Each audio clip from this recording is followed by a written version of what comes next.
Hi Stan, how are you?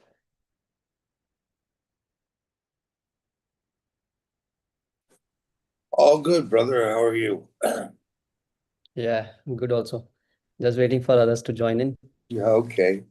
I'm just logging on both two iPads, one with the YouTube and one with the Zoom. Nice. Good to have you here. We have some artists who have gone for a break, like the starting break. Of course. So my son Zach is actually planning on coming out there, but he's Mhm. gonna miss the beginning of it. But But let's see, like because it's IST, yeah, so when we come, we will be able to see. yeah, So the idea is to at least have some nice time and understand like how tech can be used. But that was good idea that you shared that we can host it live yeah. and people can see it when we are there. Well, I know that How are you? where you're located is it's a journey to get out there, Yeah, especially people that are in JP Naga or something like that. It's a long trek. yeah. Yeah, that's true. Journey to get out there. That your baby? Especially people that are in JP Naga. I think it's yeah, I think it was an echo between two. Is it fine now? Can you hear me clearly? Oh, I can hear you clearly on here. Yeah. Cool, perfect. Meet Gabby. You're not Hi, seen Gary. How are you? Gabby. How old now? 3, 4 months? 3 months now. 3 months. He's a young tattoo artist. Mhm. Yeah. All right. And did you check out the list which I shared with you if you know any of these artists from list? Yeah, I know half of them. Hmm. So actually, that's why Zach was thinking of coming out there because Shrikant from Body Arts. I mean, we've stopped at Body Arts 10 times, but we've never Hmm. been able to meet Shrikant. Okay. Um, so I thought a good chance, at least shake hands and see him face to face. Hmm.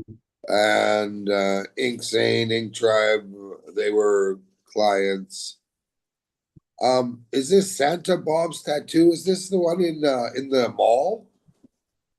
No, this one is in BEML layout, Okay, and he's also almost there from 12 to 15 years now, I think, because okay, I got my most of the tattoos from him when I came to Bangalore. okay. So Deep and Pradeep, of course, I know them. Ink Tribe, Ink Sane, we know them. So it's only Mm-hmm. Golden, Body Arts, and Santa Bob. So I've been to Bob's Tattoo, which is seems like it's struggling quite in inside a mall, Gopalian Mall. Hmm. But So currently, Santa Bob is different than Bob's tattoos. yeah, Santa Bob tattoos is like managed by Santosh Santi. Like I know him from almost 12 years now, 13, okay. but he's there from long. So And I went there shortly after COVID, so the mall was half empty. Half the shops were closed. So I should revisit him.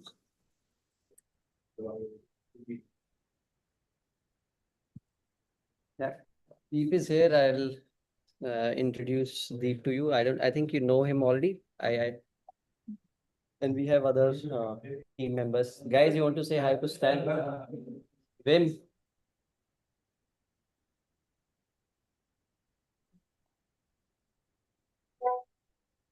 Okay, this is Ken. Hello. Brother. So Vim is from Nagaland. If you have not met him, he's that he's one tattoo artist in Dimensionless with me. Okay. He's currently doing like he specializes in anime and realism. All right. See, I recognize people's face because I follow everyone and I see what work you're doing. So some people I feel I've met because I've seen your picture on Instagram so much. Meet Deep. Hi, Stanley. I don't know Hi. if you remember me, but Yeah. How are you? I'm doing good. I'm doing good. Good to see you. You had a guest artist out recently, didn't you? Yeah, yeah. What was his Uh, name? um, The Greatest, wasn't it? His yes, yes, Instagram yes, handle is The Greatest. yes. Yeah, I wanted to come out and say hi, but I just got too busy. I'm glad work's been too busy. Well, also, so we were on our way to Hyderabad last month to go to that workshop with Ravi I and see. Naksh Tattoo and all that, and Subhajit. Um, it was being sponsored by Galaxy and Flauncher Inc., so we weren't officially part of Okay. it. We were just going to go visit, hang out, because they're all my customers, um, and bring Beautiful. and bring a bunch of gifts. And 150K outside of Bangalore blew the engine on my car. So Oh, I'm hoping that we get to start it up tonight for the first time. Engine's going back in now. So okay, hopefully I okay. get it back in a day or two. But I mean, it's been a month or longer that I've been down. So also my transportation has been limited. Mm. And it's quite a bummer traveling around in Bangalore these days. Yeah. Mm. So, how are you doing? How's things? It's going good. Work's been picking up. It's been about 3 months I opened this this new studio. So uh, yeah, it's slow, but not complaining. Let's see I've how. I've seen some posts recently, so that's nice. Thank you. When I see posts, I'm just hoping that it's fresh work and not, just keeping social media busy by finding old stuff to post. Right, right. I guess that's a challenge. Uh, Social media is quite demanding that way. That is true. That is true. But you know what? I mean, like Sid never posts anything and he always forgets uh Mm, and mm. work's been slow for everyone since October, right? So one day we're sitting around talking about it and we said, you've got 50, 60 tattoos you haven't posted. So let's do a quick reel. My Right. there, he does the reels, right? So he does post one up, three bookings in within 2.5 hours. Wow. So it actually proved a point. If you're inactive on social media, it's not going to do you any benefits. That is so true because I feel, shut up. What's up? What's up? What's up? So we have Hi, Deep. Hi, how are you? I'm good. How are you? All good, all good. All right. I'm actually just supposed to be listening in from the background.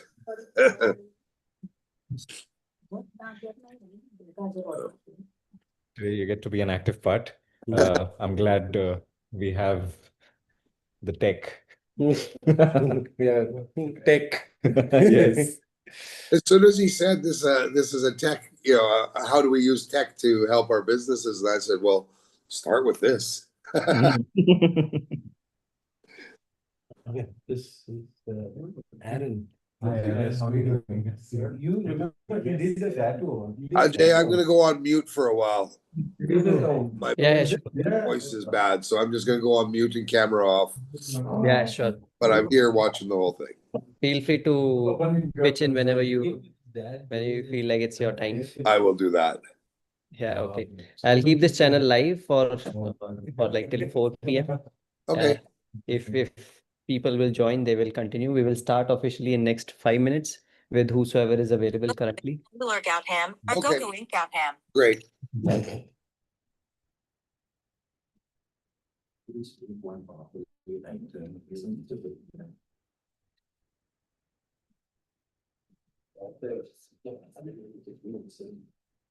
Oh, she's the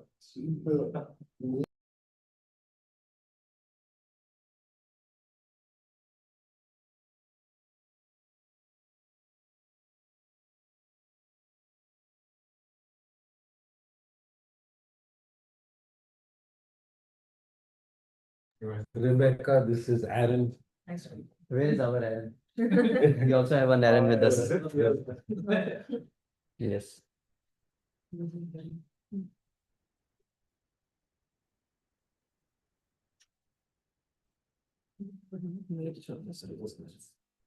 You Association, you haven't made changes to the PPT. Is it okay? I'll not do it now. So, Yeah. can we open that PPT?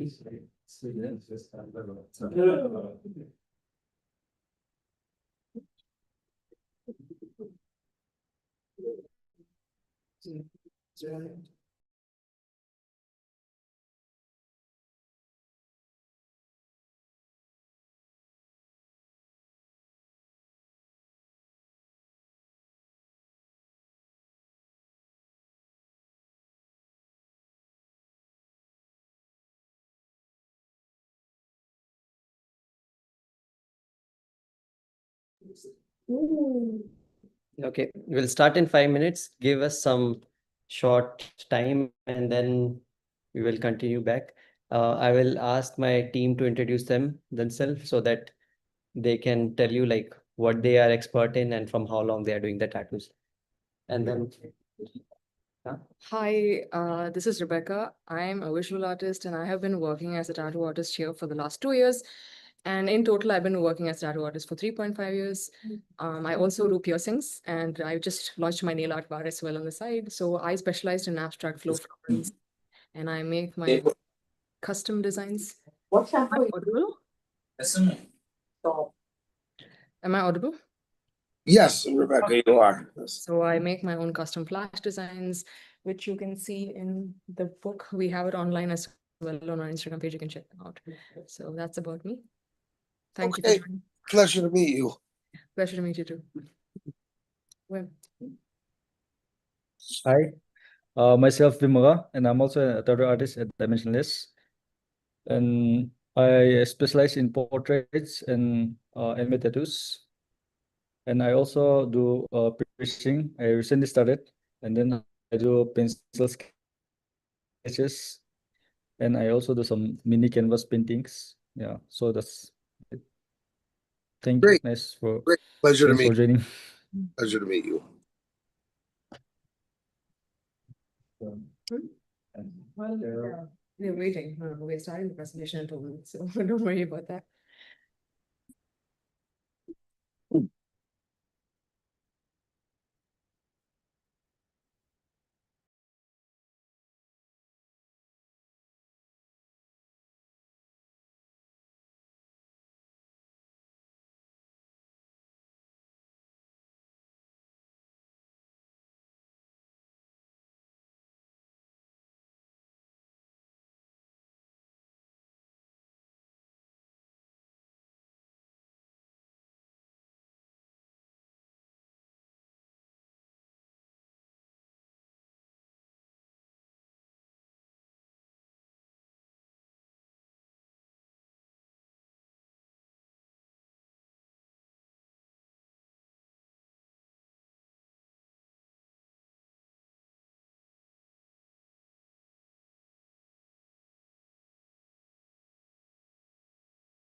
Hey, Gotham.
Thought I might as well put a shirt on and not be sitting there half naked. We can see all your tattoos if you do that. So we just finished making a batch of butter. And at the end, both Zach and I put butter all over ourselves. Yeah, I think your skin will be always hydrated and moistured. Exactly. So there's one question, what kind of butter is it? If you can be a little loud so that we can all hear what kind of butter it is. It's shea butter based, infused with essential oils. Oh, wow.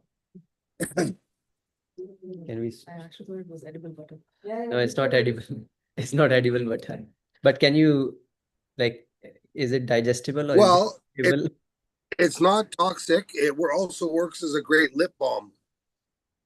Mhm. So I use it. I've been actually using it this week as a lip balm. Yeah, yeah. So we are currently using in our studio also, like of the clients, like when we are not doing any tattoos, we also take some time and apply. Yeah. The best one which I which I experienced is this one because of the aroma. The The mo- Glide. yeah, it has nice cinnamon aroma. That's clove. So that's to remove So remove discomfort while tattooing. mhm. So I'm not saying it's a Um, numbing or anything, but I'm saying that it removes about 15% of the discomfort. yeah. In terms of redness? Yeah, reduces redness and swelling as well. Okay, okay. This one. You can use this white actually. Yeah.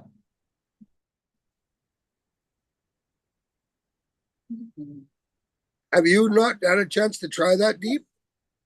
I haven't tried this one yet. The Glide? Okay. I'd love to. I think Yeah. my son's just having a shower and he's gonna head out there. He's gonna catch the second half of it. So Okay. I'll send out a sample. Oh, I love that. Thank you. Thank you. I need to order anyway.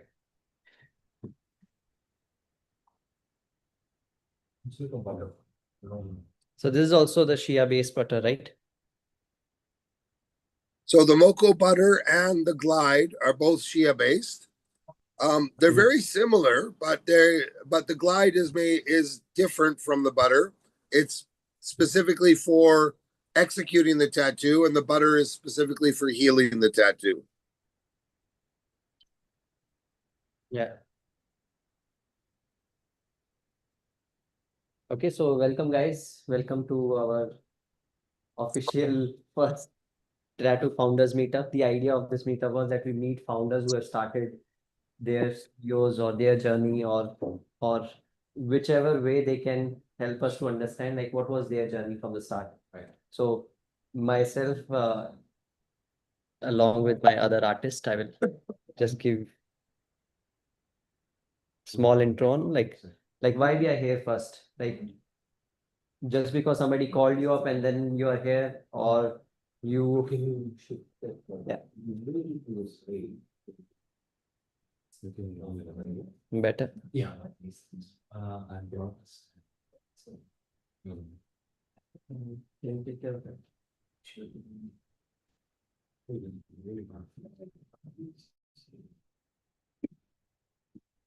I think they keep it there and then you can like part of the worship. Or you want to keep it there, or you want to with the. Stan, are you able to see everyone in this in the screen, or is that a better camera angle for you? Could go down just a bit. Yeah, they're about there. And I think a little bit to the Sorry, one second. 5 minutes.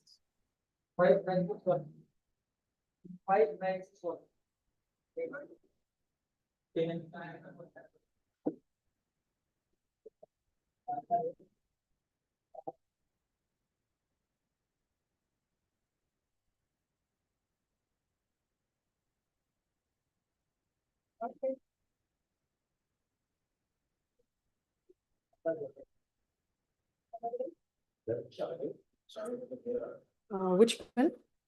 C. You have a multiple, I don't know why I asked that.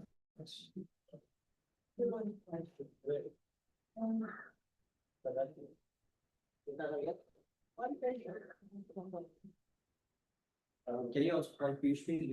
He's on the way.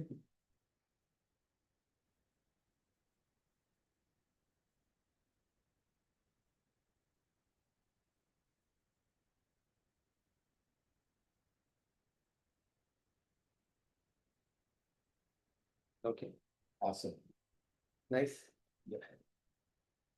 Okay, so why are we here? The first question can be if somebody invited you and you were generous enough to accept that invitation from that person, or you really wanted to inspire someone or share your knowledge or what exactly you know about the tattoo industry past 20 years, 15 years, 10 years, or 5 years. So whatever years you have spent in this industry, you want to contribute something or you want to share something which you already know, or you want to ask something which you can ask to the youngster or Gen Z or to the other people how they are doing currently in this tattoo industry in their business. So what we can talk about today is like how we can improve or how we can discuss pros and cons of tech in our tattoo industry. It can be about your personal experience. It can be about your apprentice or somebody who is coming to learn from you. It can be about it can be about any client story which you might feel is interesting enough to share with us. In general, like how we will be able to utilize this 1 hour of session for helping this industry is what we'll be going to discuss in the next coming 1 hour. Okay. In between, feel free to eat, feel free to drink, feel free to interact or chat because it's not a formal meeting. It's very informal where you can discuss or chat or ask questions or interact with the audience. Stan, if you also have anything to ask in between, you can ask. He's on call right now. If we can share with our friends that we are live, they can also join us online so that they can also ask us questions about whatever they want to ask. The topic is Founders Tattoo Artist Meetup. If you know any founder who have started their studio or who know the journey of being a founder to having multiple artists in their portfolio and they're helping them out to maybe become a better artist or to have their earnings from the studio, you can invite them. If not this time, then next time also. For sure. Because a lot of people were having Ganesha festival celebration, so they were not able to join like how we are able to join. We celebrated here, but again, like for us, it is like when we are working, that's also a festival. True. Like True. that's also like that's what we want to love and learn and what we want to do. Okay.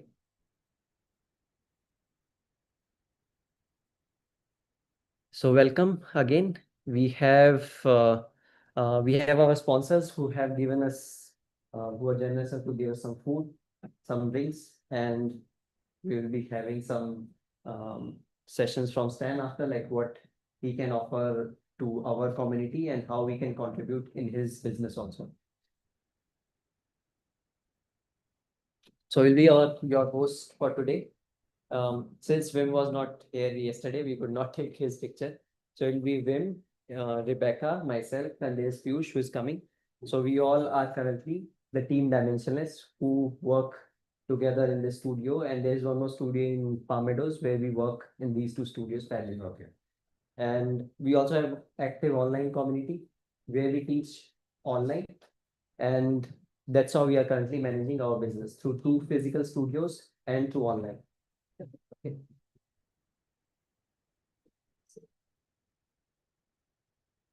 So again, this is copied from ChatGPT, so don't ask me the validity of these. If you ask me it's really 48% in Italy, so I'll not be able to tell you from the actual data. This is the data from AI. Okay. Now, what do we know about this tattoo industry? Like, what is our experience? We can discuss about that. Okay.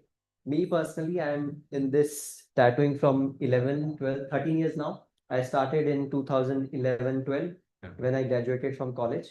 And that's when I started to buy one tattoo machine and started to tattoo myself first. And then I started to tattoo my friends and family, those who were ready or generous enough to give me the skins. Okay. Tattoo industry in general is a $5 billion industry now, where we are actively participating with our registered studios. There are a lot of unregistered studios which are not accounted for yet in this. So there's a lot of cash flow which happens without being tracked.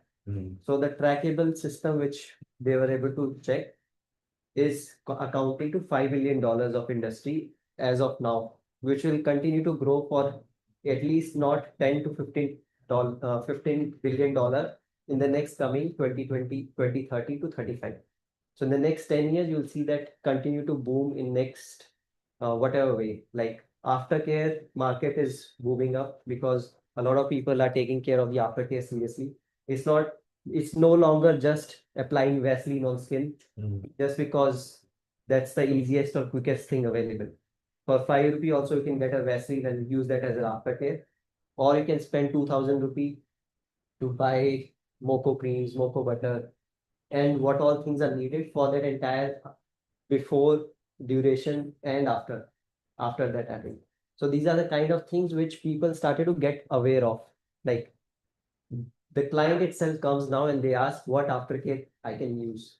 Earlier it was more like we offer them Vaseline and they saw only Vaseline and they ask us, will you give us also a small Vaseline box or not?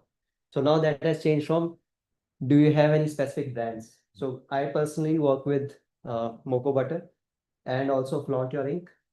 So these are the two brands which I'm currently using in the studio. Before that, I also tried to create my own. I worked with one scientist friend of ours, and um, she was into making creams in general for everyone. So then when I interacted and chatted with her and gave the idea about tattoo industry in general, like how it can be used. So we created one brand. It was called Zoe and Dimensionless Creams. But it takes a lot of management inventory. So That's a whole business yeah, altogether. that's a whole business itself. Yeah. So what we did, we said like, okay, let's outsource that from people who are already passionate about it and doing from that long enough to do. Not like you want to start something because it's fancy and then you leave it in between. So our core competency, sometimes we should stick to that and focus only on that. So for 1 or 2 years, I ran that that creams. We still have some samples left, but I don't know if it will be like I'll be able to show you the whole range because it's over now. The idea is now that how this industry is evolving from thousands of years. If not the oldest tattoo that we have documented or seen is on a 5,000-year-old mummy. Now that 5,000-year-old can be later on into tribes.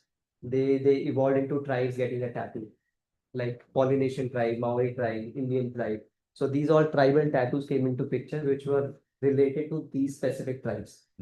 Now they might have their own healing process. They might have their own in process of like making a tattoo, getting a tattoo. When you do some kills, you get a tattoo. When you go for a specific occasion in your life, you get a tattoo.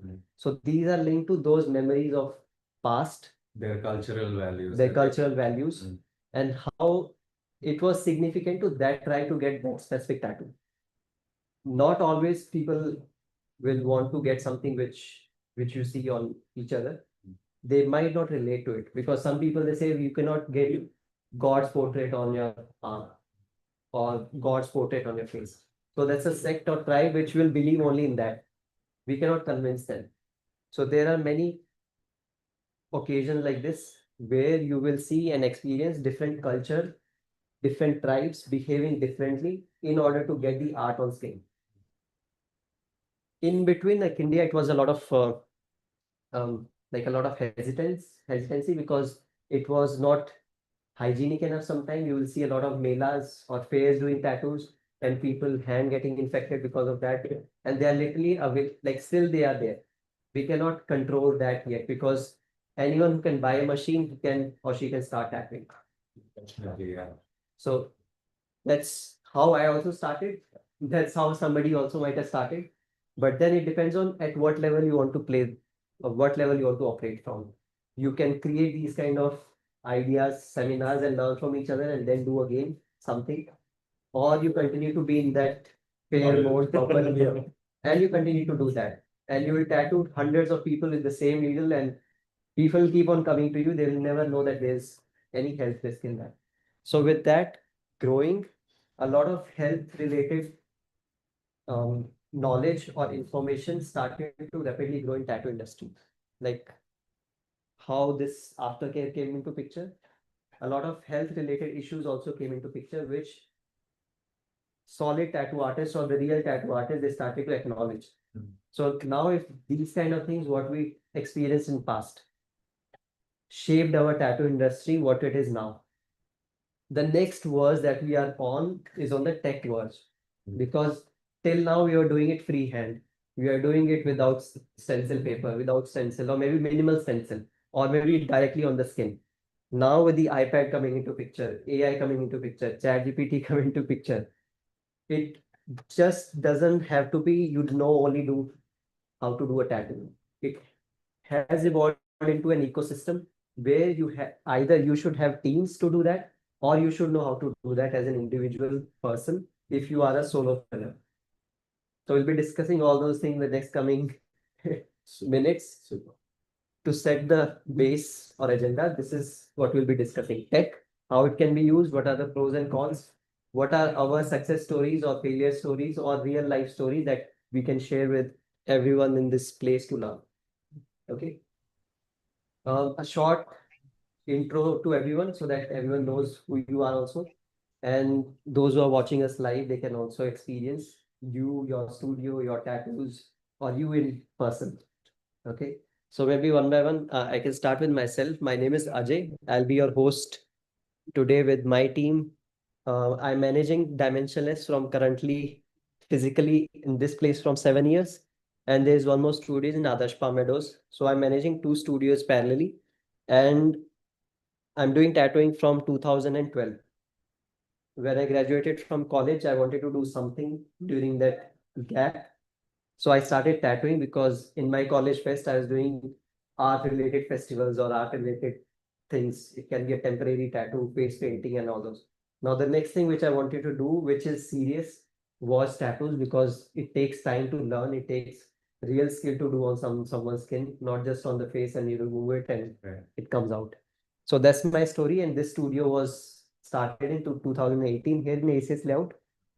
I also worked parallelly in IT for a decade where I learned about all these technologies, which I also use in my current system. So if you want to learn anything from that, which I have created, you can also ask me or my team question because we all started to do that. The core tech I'm only handling, the parallel tech which I have taught to them, they are currently able to manage. So as a tattoo artist, I also have IT background or the tech background, so I can bring both tech and art into this tattoo industry.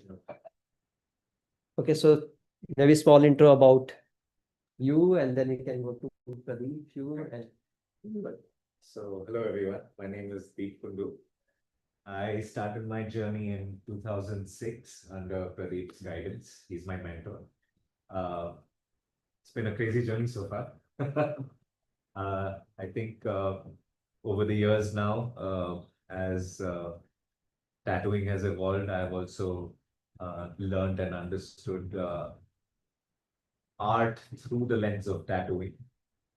And while I understand that tattooing has been a starting point for me, it's also encouraged me to move on to other forms of art and bring back tattooing.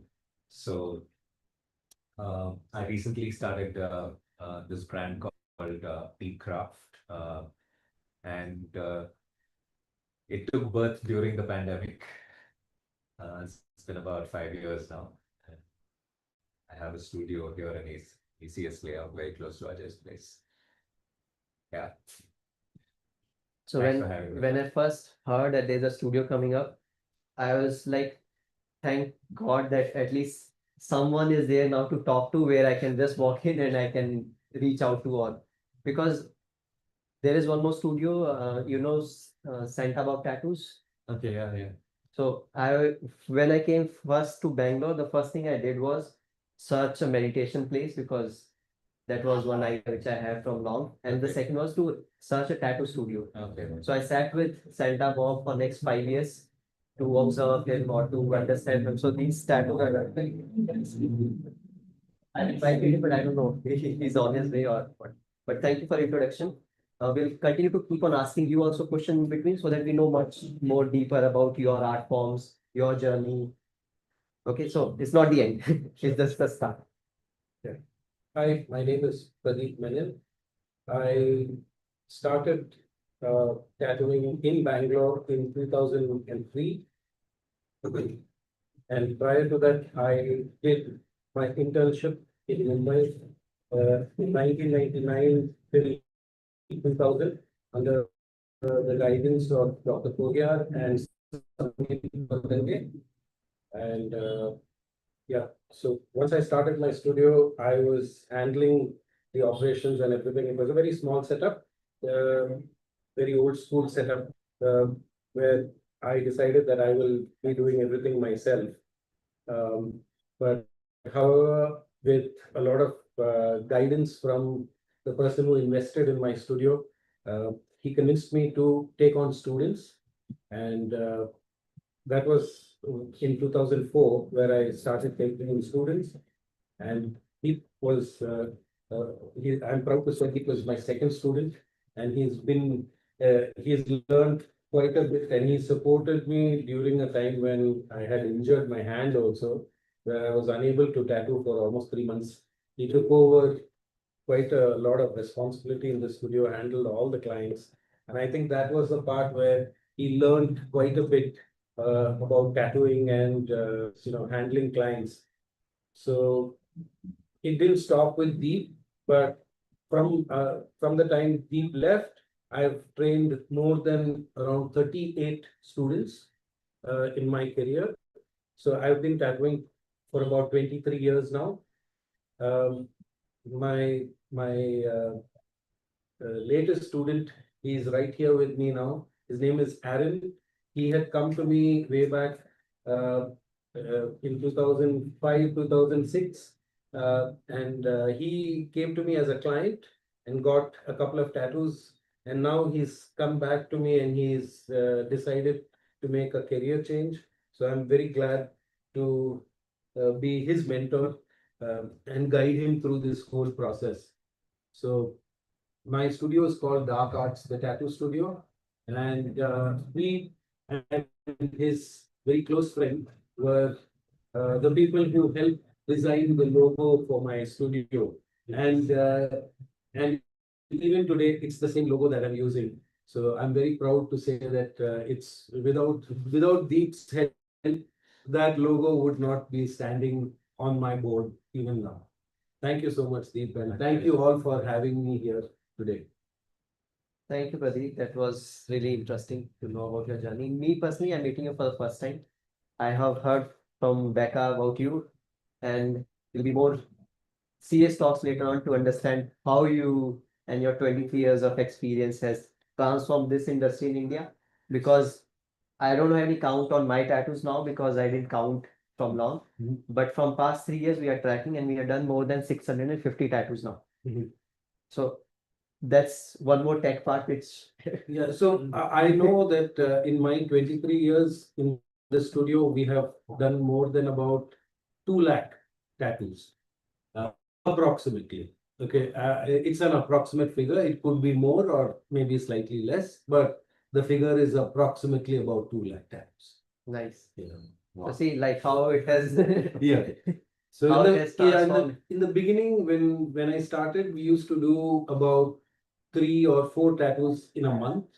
And then once social media, not even social media, once print media came into the picture and projected the tattoo industry as something safe, uh, people started looking at the industry from a very different perspective, not from that negative connotations that they had about it. And more and more people started coming and getting tattoos. So from 5 tattoos or 3 tattoos in a month, it directly jumped to about 20. And then from 20, it became 50. And then from 50, it became 60 in a month. And that's when at that point of time, obviously, I had more number of students who were working under me. And it gave them also an opportunity to grow and learn about this art form and gave them the exposure. Most of them are tattooing now, and they have their successful studios. As you know, Deep has got his studio. A lot of people who are tattooing today have been through. Yeah. So I mean, I think I was the one who I don't want to brag so much about it, but I'm just saying that I set that trend of training because nobody really wanted to train. And once the trainings, the training which I gave was paying off and I was seeing good results, and students who went out and set up their own studios um, with occasional guidance, they used to call me and ask me, how do I do this? How do I do that? Uh, when their studios started doing well, it made a huge difference. So then other artists also took it as like a model to kind of improvise and make it even better. So even today, my basic module of training is I still will tell all my students start learning with a coil machine and not with the rotaries which are coming out in the month.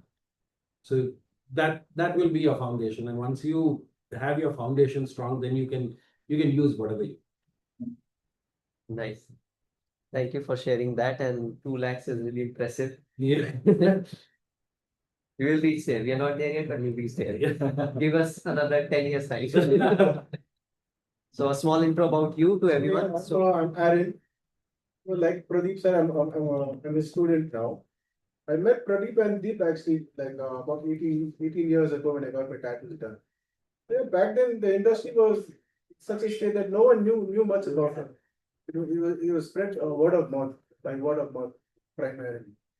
So I've seen, even though I've been working in other fields like in the restaurant industry, in call centers or in other departments, I've seen the rise of tattoos also in Bangalore especially. It's grown quite a bit. So I'm very interested in the industry as of now.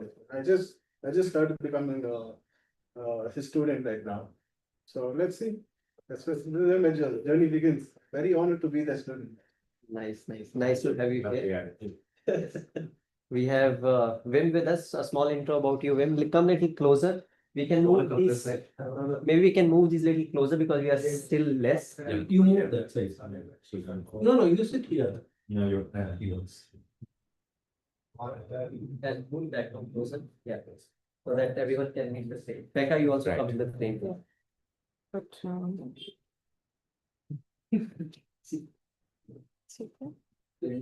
Where's the student? You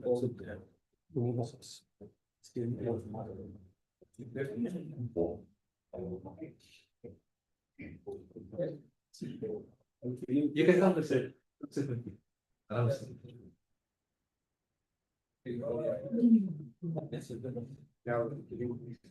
Okay. Wim. Once again, I'll turn off this. You feel cold, it feels good. This is, yeah, like we treated day before yesterday. Still, quite Okay. A small intro about you, Piyush. so You can. This is the camera here on this side. So little louder. okay. Yeah. Okay. So hi, my name is Piyush, as you all know, and my tattoo and art name is Dalkas, and I've been practicing those chairs for like 4 years continuously in Bangalore. Only I started in Bangalore.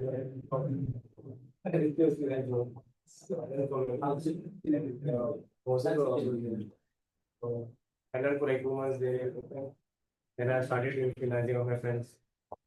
And that's what when I ended up here. I met Ajay, the studio was free that time. I started tattooing here and it's been 3 years here. And, I have got tattoo also too. I have many students here in Bangalore. They also doing really well. And that's all. And one more thing I want to share, like how I started tattooing. So from childhood, I used to make the pen on my body, on my brother's body. My friends, they didn't follow it, but finally I was doing computer science in BTech. Then finally I started like let's do photo tattoo. So in Corona time, I bought a machine at home, started doing on fake skins. Then I had a good friend who trusted me. From there started. I saw it. So yeah, my art is also dark arts. Why do you debate me with him? See, now you have to trademark. It is not done yet. So mine is next. Okay. Yeah. So that also is part of it. But I haven't done arts here because I have to read it later. It's okay. He will not sue you. That's okay. We have Becca, if you can also introduce. Yeah. I already have, but I have like a nice story to share now that I have my mentor right here with me. Yeah, please. Because I also didn't think I would get an opportunity such as this one, where you would be right here and we would have you in our studio. So I'm actually a former medical lab technologist. You know what's that? So the pandemic happened and then I was actually depressed. So the story I keep telling people, and then it was actually my sister who pushed me to tattooing because I myself I didn't want actually tattoos or any sort of style to take on my body, but I've always been a doodler. Since childhood I've been drawing and I keep doing something or the other, like calligraphy and all of that. I'm very precise with my lines. So my sister saw this in me. And then she said, please learn tattooing because she's obsessed with that. She's like 8 years older than me, and she's like a trailblazer in my family to get tattoos and be like, no, I have to get it. And she has these huge tattoos. And she said, learn tattooing and just give me free tattoos. And this was just a fun idea that started. Right. And I Googled 10 best tattoo studios in Bangalore because I finished my internship here in Linhans. I was a medical lab technologist in Linhans for 1 year. I went back home for 1 year and I came back. And then when I searched it, Dark was on the first top list, of course. And then I directly went and I met him when I came back. And then he took me up as his apprentice. And I really feel like it's a privilege that I got the opportunity to learn from him for 6 months.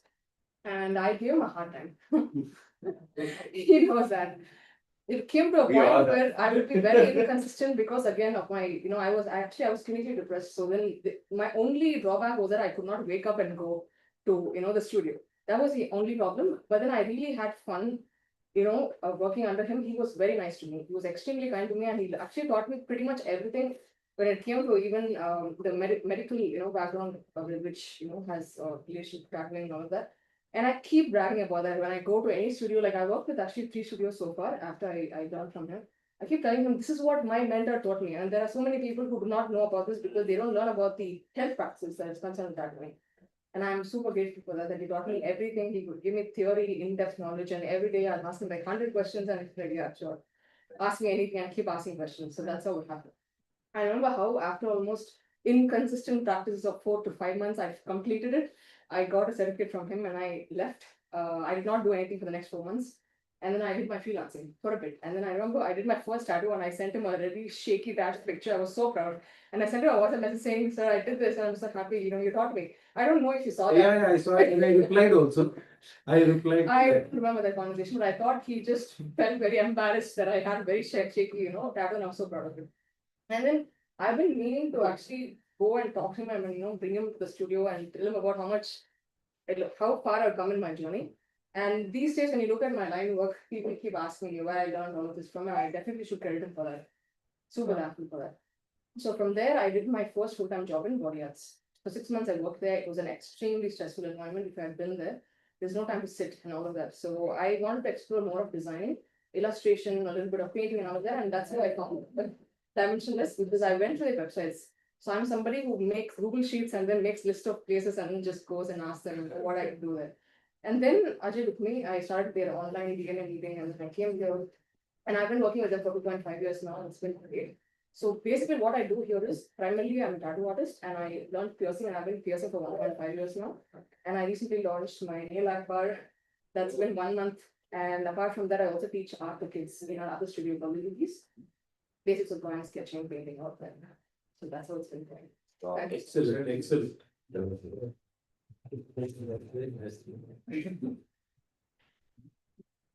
Nice. Nice to know about your journey, and now your mentor is here. Yeah, I'm very happy, actually. And I'm very sorry for all the things I put you No, through. no, no, no. No, that I think everyone, all my students will say the same. He lost hope in me. I remember this one line he sent me, you don't have what it takes to be an artist. Like, you're not serious about this. And I'm like, I'm so sorry, I can't get up from bed. No, I've done that with him also. I've done that I with. got fired like a bunch of times. And I shamelessly came back. Yeah. So, thank you. Vim, a little history about you. Where are you from and how you started your tattoo? So I'm from Nagaland, and then I learned tattoo in 2000. So my parents were not agreeing with this because the site it's like prohibited to get tattoos at first. So, but I just insisted, and then my brother supported me. And then I took my tattoo training in Manipur, now from Tony and Boni. So I took for 6 months, and then I worked with them for 1 year. And then after that, I went home, and then I set up the studio, like, and then I started tattooing, yeah, from my home. And then after that, for like 1 year, I worked in my friend's studio for like 6 months. Then there was not much tattoo source. There's not so much clients in Nagaland. So my brother suggested me to go out of Nagaland, like go somewhere and then start tattoo. I came to Bangalore last year. Then I also work with Infusion. I worked for some time. Yeah, it's been 9 months now that I came to the studio, and it's really fun. Yeah, I'm learning a lot, like in art ways, in tech ways, and how to teach people. So I'm learning a lot. It's going very good. So Will be delivered soon in Dimensionless. Nice. So this was a small intro about all the artists who are available here today. And we'll move to the next part of the agenda. Like the tattoo industry, I know you all are clear about how this industry has shaped. Like a lot of people, they were having stigma people, they are on the camera for they all are tattooed. So that became very norm for everyone to see the tattoos. I remember when I got tattooed 10 years back from Santi, it became a conversation starter for me 90. Like a lot of people are asking, what is it? What is the meaning of this tattoo? Because I didn't get something random. It was something very personal to me and meaningful to me. And I also felt happy to talk about it because I could tell you a story. I can continuously keep creating a story about it. So that's how this industry also has come so far from being parents not allowing their kids to even start their career in tattoo industry where they can do more than an IT engineer who is currently a fresher. But not to compare both, they both have their own unique journey. The idea is that it should not be stopping you to start as a career. It should not be a parameter for you to decide or judge that tattooing is wrong or IT is right. It should be a criteria that in the end you have a stable career from which you are earning and which you can do for n number of years so that you either enjoy it, you create something beautiful about it, or you make money from it and you use that to become a better person in the end. After IT also you'll retire, after tattooing also you'll retire, but the retirement will be very different for both the cases. So we'll learn about all those things also from each other's experience. And any other interesting fact about tattoo industry old veteran wants to share? Just one or two, and then we move forward. Something which you didn't hear anything from this session yet. I think the industry has evolved. So from what I used to do, or what my students and everybody used to do way back in the early 2000s to what is being done today. The the transformation of the art form is incredible. It's become so much more complex, so much more detailed, and yes, most of it has to do with technology and access to information, which was not there back in those days. So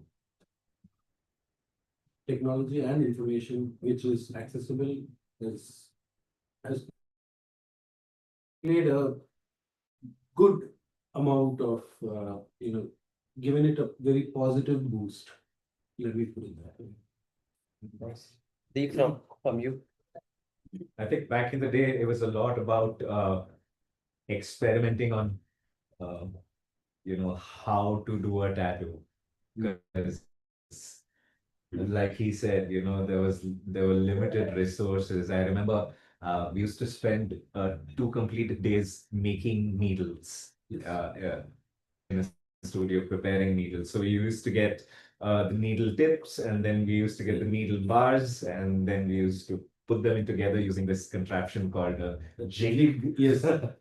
And I remember he used to, like, after I did it, he used to come down and do a quality check, and this is not working, make another one.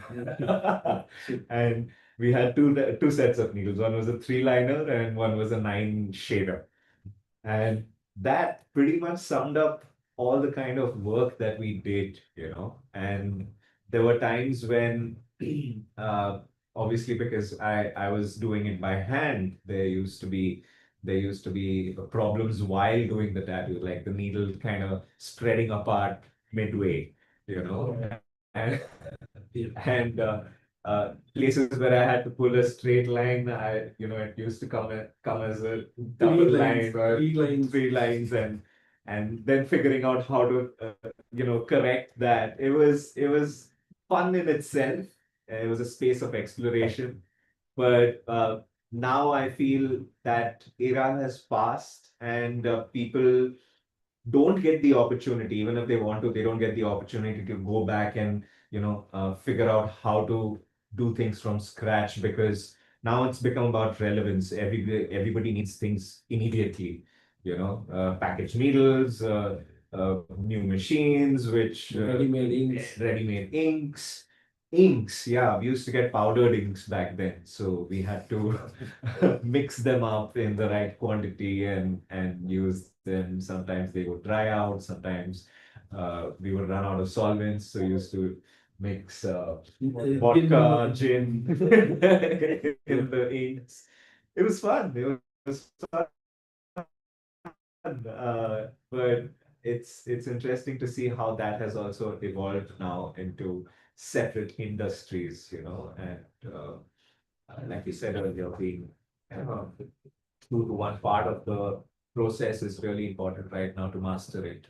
So we now see different industries, sub-industries that are building out to support the tattooing process. Yeah. Nice. How about the newbies? I will call these three as newbies, and you three as maybe seniors, or you are He's just learning. yeah, you are a Student. student, okay, a newbie student. So from your perspective, how you have seen the tattoo industry, maybe by searching on the internet to actually doing it, or to How I found execute it. how I found about getting into tattooing was even back then when I was like 18 years ago when I wanted to get a tattoo done. I remember there was basically like a handful of shops in Bangalore. So then there wasn't much information also like to search about these things. I used to buy like magazines and stuff like that, like tattoo magazines, like 10-year-old previous magazines that I used to read about back then. Nowadays the information like Pradeep was saying it's very very easily available. You can actually learn how to tattoo online and stuff, but practically it doesn't work because there's only so much you can do on practice skill as well. Like the more you do it on practice skill, the more you're getting better at only practice skill. Taking it to the next step, practicing on yourself is a very very hard step. So in that case, I would actually suggest take it learn it from a mentor, because there's the best. There's no substitute for that. Definitely not. So that's how I approached it. Like I had told Rebecca also when she was interning with me. Um, somewhere about 3 months after her training program, I told her, so if you want to start tattooing people, you have to tattoo yourself. Yeah. Okay, and then she had her eyes just went wide and she's like, really? Do I really have to tattoo myself? No, please don't. I don't want to. I want to tattoo my sister, not me. Yeah, exactly. I thought, So and I she said, no. said, you're not getting the certificate. Yeah, so I said, no, you have to tattoo yourself. Only then you will understand the depth at which you're supposed to work, the pain that you're going to go through, and your client will go through when you're tattooing. All these factors will come in when you tattoo yourself. And to be very honest, when I mentored and I mean when I was a student under Sameer and Dr. Kohyar, Sameer had never tattooed himself, neither had Dr. Kohyar. Okay, I don't think any tattoo artist in India had tattooed themselves as a student, and I was the first one. Okay, I took that leap and I tattooed myself, and Sameer looked at me at that time and I tattooed myself, and he's like, "Okay, if this guy can do it, so can I." And he took that as a like something motivational, and he did one big tattoo on his leg. So the day after I finished this, the next day I'm seeing Sameer transferring one design on his leg and he's tattooing himself. I said, what are you doing? And he said, no, I want to. If you can do it, I can also do it. See, that's the passion you should have. Yeah. That if I I, I started mine because I had one studio in like I don't know what was the name, Rendezvous Tattoo Studio. I went there and I asked them if they can teach me. And after spending a lot on my engineering, my parents didn't want to give me a single rupee for either learning or buying a tattoo machine or whatever. So I said how much it will cost. They gave me a quote of 50,000 to 1 lakh for learning at 13 years back. I said, I don't have money to pay you but I want to do something. So I asked them if they can take me, or I was too shy to ask them also if they can take me. I think after 1, 2 months, I forgot that I went there. And then again, the idea came into my mind that when my friend asked me, like, what will you do? Like, will you go back to your job or you want to do here? If you are here, then what will you do?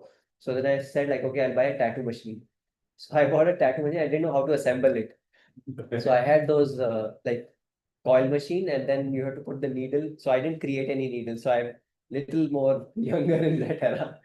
So it was just a insert needle, and then you wrap it, and then you pack in the coil. That I understood when I watched a buffered video of YouTube for almost half an hour.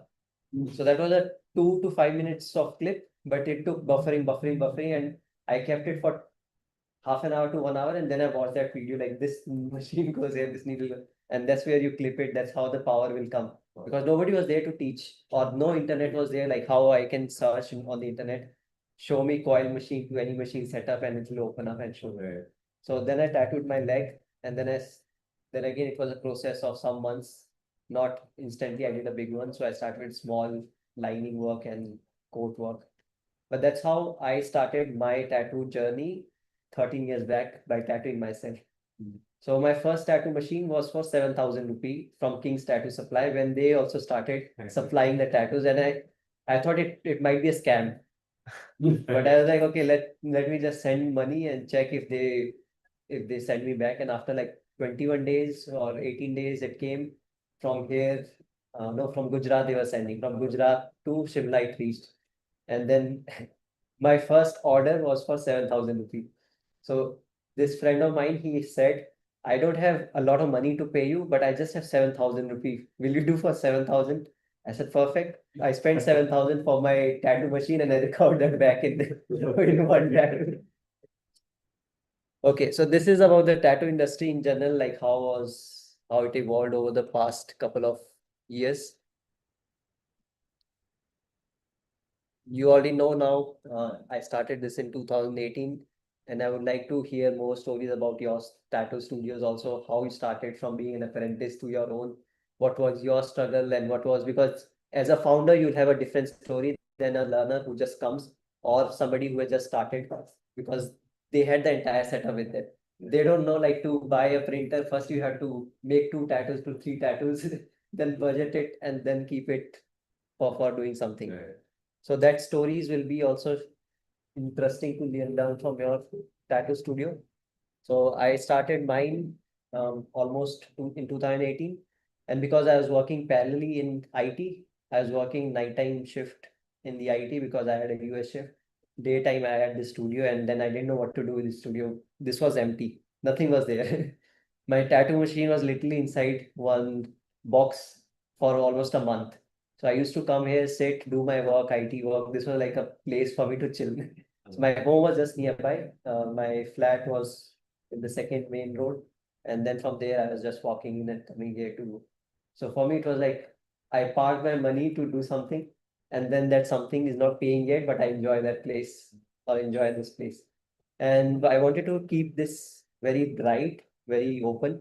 So I made this area as bright as possible and backside as like so that I don't have to see the backside buildings or I don't have to interact. So right side you have sitting area ideally, which people are using currently for smoking.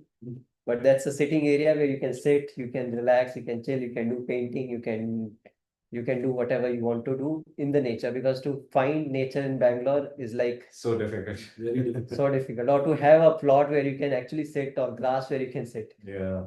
A lot of construction has happened, and instead of being a concrete jungle, I wanted something like natural because I was coming from Shimla and I used to sit in jungle anywhere, and it used to be very natural place to sit. So now with this new technology of coil machines to rotary machines, I also went in different areas in Shimla, and we did in like in a different place in a grassland, and we did a tattoo there, and so the idea was that now a lot of things has changed and evolved, so the experience also has changed. Earlier, you used to carry like I used to carry a lot of power supplies, and if the power is gone, your tattoo is stopped. You can't do anything then. So That like this. experience also I will share. So like this, one or two stories from your studio, name of your studio, and then how you started, what you started, and what was your journey in making that.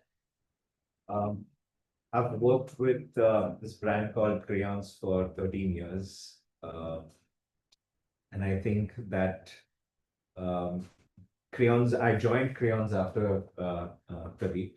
This was in Mumbai under the mentorship of Sameer Patange, who's our teacher.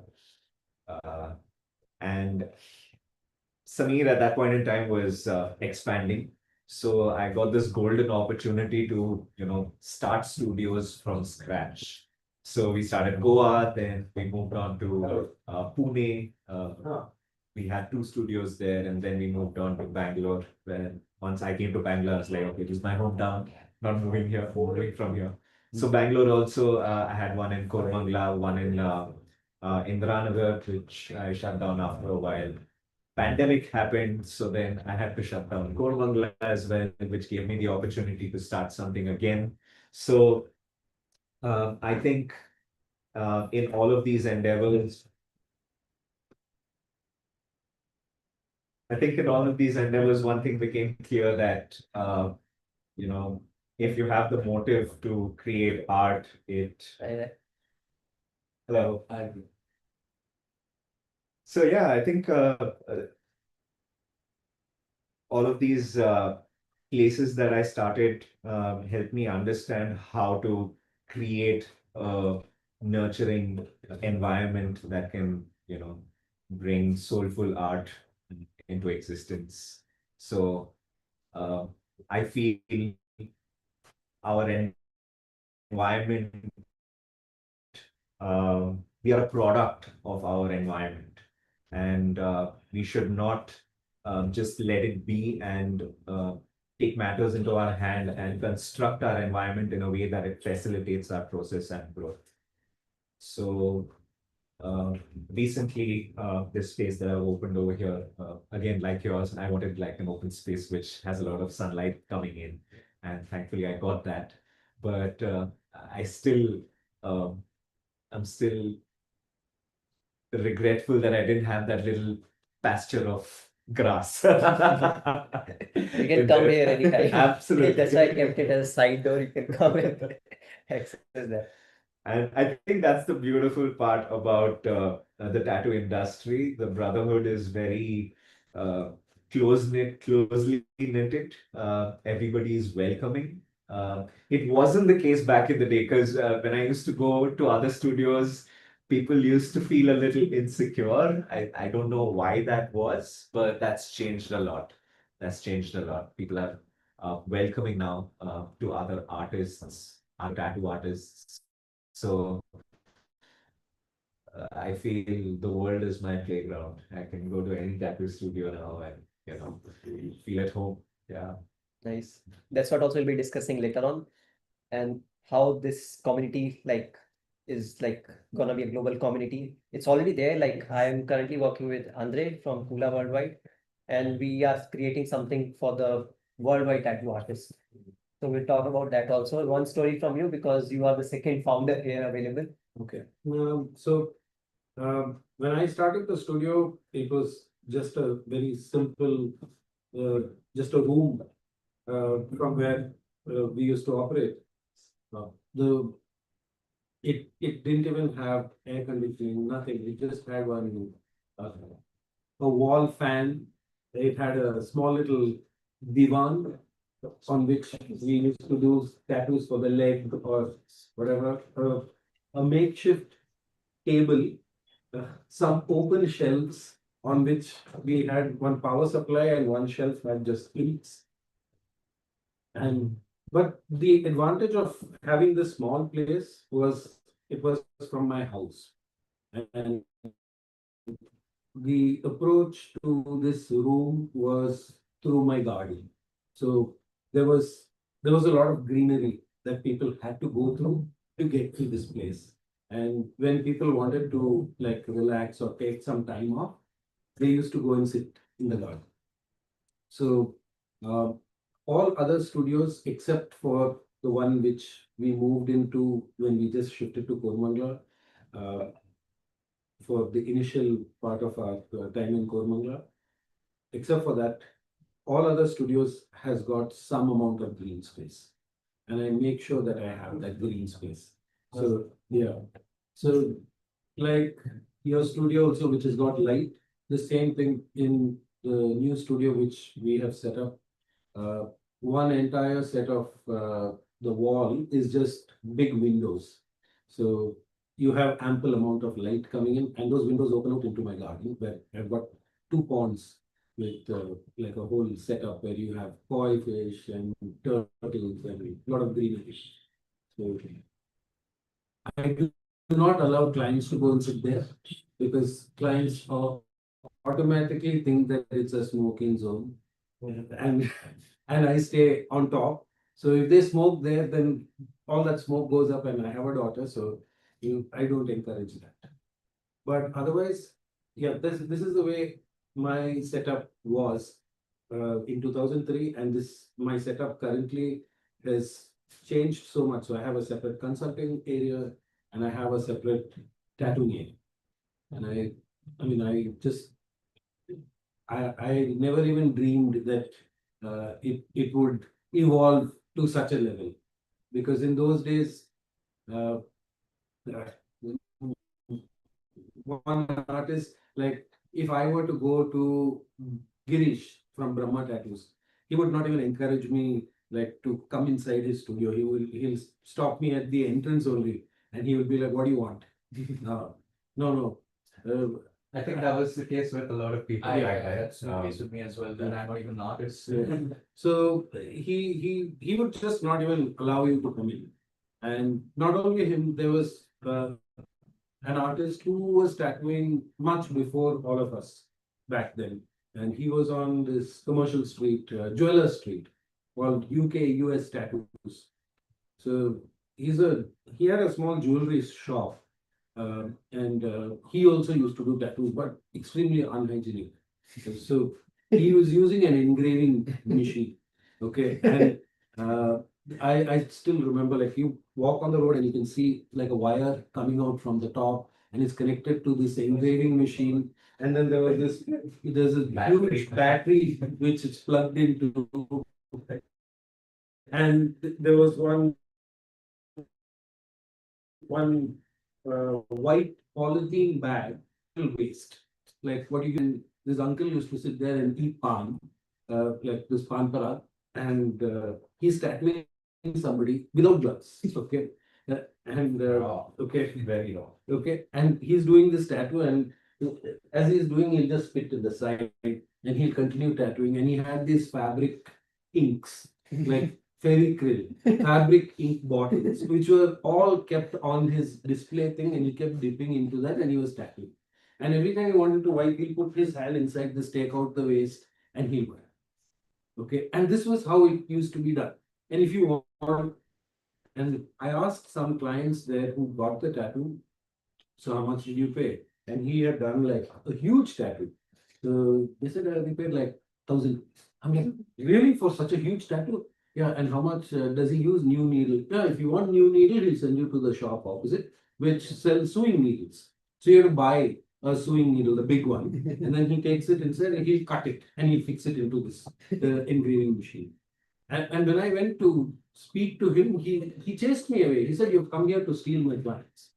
I said, "No, I don't think any of your clients are going to come to me because I know the kind of standards that you're following." So he used to do tattoos for 50 rupees, 100 rupees back then. And when I started tattooing, like when it comes to cost wise, so I had an investment of close to 1 lakh just to set up the studio, which I told you was a small basic room with some supplies which came in from Huck Spalding Rogers. You must have, I don't think any of you all would have heard of that company, because that was the only company that was making coil machines and which was selling powder-based inks and loose needles with needle bars. So my entire stock of supplies came in from there. I paid about $1,000 for it. And when it landed here, I had to pay duty on it, which was about 65% duty. And apart from that, I had to invest in a UPS, one battery with 500 watt hour or whatever, that small thing, just so that it will power the power supply and it will power one light in case the power goes. And Bangalore was very famous for power cuts those days. I still in. Yeah, no, it used to go like for 2 days at a time. No, that Okay. was not. So I had to invest in all this, and then I started tattooing and charging people. Starting prices were anywhere between 150 to 350 rupees. Okay, and I never really made any money on doing tattoos. I just did it purely because I loved it. Okay, and my parents and some other were like, "What are you making? You're not making any money doing this. You're only going to, whatever little you're making, you're spending it on maybe electricity or your water bills or whatever. But you won't have enough money to buy additional supplies if you run out of it." So I told them, you don't worry about that. And then I met one girl whom I dated for some time, and she was doing her commerce. And she sat and did some accounting. She said, "No, your basic price should start at 1,050 rupees. So you will make 150 rupees profit." So from then on, my prices became 1,050 rupees. By then, we started getting packaged needles, ready-made needles. Then my cost went up further. It went up to 1,250 rupees. So, and I was the one who introduced square inch pricing. The whole of India is following it. That's because of me. Because when I was with Sami and Korea, they had just a book of flash. So if a customer comes today and selects, say, an old school tattoo with a knife and a dagger with a snake going on it, so Sami will look at it and say, "Okay, this is 2,000. Okay, and to same size. Okay, there was no consistency in price. So to remove all that, differences in pricing, I said we'll charge square inch. Per square inch, we'll have a fixed price, and depends on whatever design, the prices will keep changing. Everybody's following it. Now nobody wants to come back to hourly rates. Like Deep was the one, I went with Deep, Samir, and several other artists to Hong Kong. And that's where I understood the whole concept of hourly rates. And it made a lot of sense. And even then, I still didn't follow it. But after I went to Singapore with them, that's when it really hit me. And Deep kept emphasizing, no, charge based on time. It will be a little difficult for clients to start accepting it, but once they do, it will benefit them and you. So it's a win-win for both. So I started charging based on time. And another thing I should thank Deep for is he was the one who introduced me to rotaries. Okay, so for 12 whole years, I was using only coils. So he came up to me one day, came to my studio. We were supposed to do a tattoo on it actually.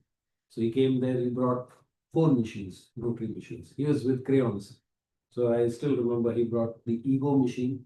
Then he brought the Stigma Rotary Hyper V3. And he brought, I think he brought another Stigma machine, and he brought ink machines. Okay, he brought these 4 machines and came there. He said, use it on the practice field. So for me, suddenly shifting from coil, because coil machine, when you run it and you put it down, the weight automatically forces the machine down. Whereas with the rotary, the minute you run it, it has got a back pull. It pulls backwards. I'm not used to that. So he said, keep it. Keep these 2 machines, use it for a couple of weeks, and then you give it back to me. I just did like one small tattoo with 2 machines. I kept switching, and then that's it. I just left it there. I said, I'm not going to. Rotary is not my cup of tea. And then he came to collect the machines. So, did you like it? I said, no. I said, no. He said, okay, you do one thing, you use the Hyper V3, buy it. So I was still skeptical, and I went, I don't know what got into my mind. I went for the Dragonfly from machines. I know that's the wrong machine to buy because it's meant for soft shading. I went and bought that. And then I started doing lining with that and with color, color work. It just effortlessly does the work. And it's light on the hand. You can work long hours. You don't get stressed out. So, and then I just transition. But I still used to use coils. Only now I use injector and I use my heat machines. I don't use the wireless. I'm not for the wireless machines. Good. Any story from the newbies about what is your perspective or how you experienced tattooing in different tattoo studios? Because you did not start yet. That will be your journey after some years, depending on When the. I started, it was like mandatory for like learners to hold a coil machine. So it was like very serious about that. So, but nowadays, like I do small tattoos with this pen machine. But if I'm doing big tattoos, I need a like connection with power supply. Not coil, but power supply is needed. Because the work speed is very expensive. Very well said. You need, let me put it this way, you need to feel grounded. Yeah. Yeah, I miss that sound of the machine. While rotaries have their benefits, coil machines now they're coming up with hybrids and stuff, which have that power of a coil. I feel they have a very different kind of retention of ink on the skin. The way you interact with the machine also is very different, because sound used to be a very important factor for us to decide how deep it's going, if it's causing problems, and that particular sensory information just got cut out completely when I came to rotaries. So I feel that shouldn't be a problem with the people who've come in new, because we didn't have to deal with that change. But that was a very important sensory information that kept us give us direction on how to move forward. And then you have to turn that wheel so that the sound becomes just right. Just crisp enough, yes. Yeah, we all have those stories now. Maybe one day there'll be hopefully silent machines. You don't have that yet. You still have the vibration in your hands. And that is the main factor now. Just imagine there's a silent machine. You don't know how deep it is going or how deep it will craft your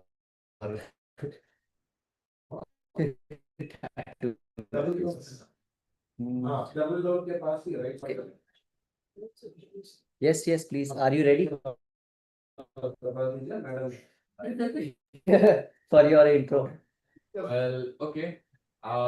I'm Zach. I'm here on behalf of Moko Aftercare, Tattoo Aftercare, which also deals with artist products.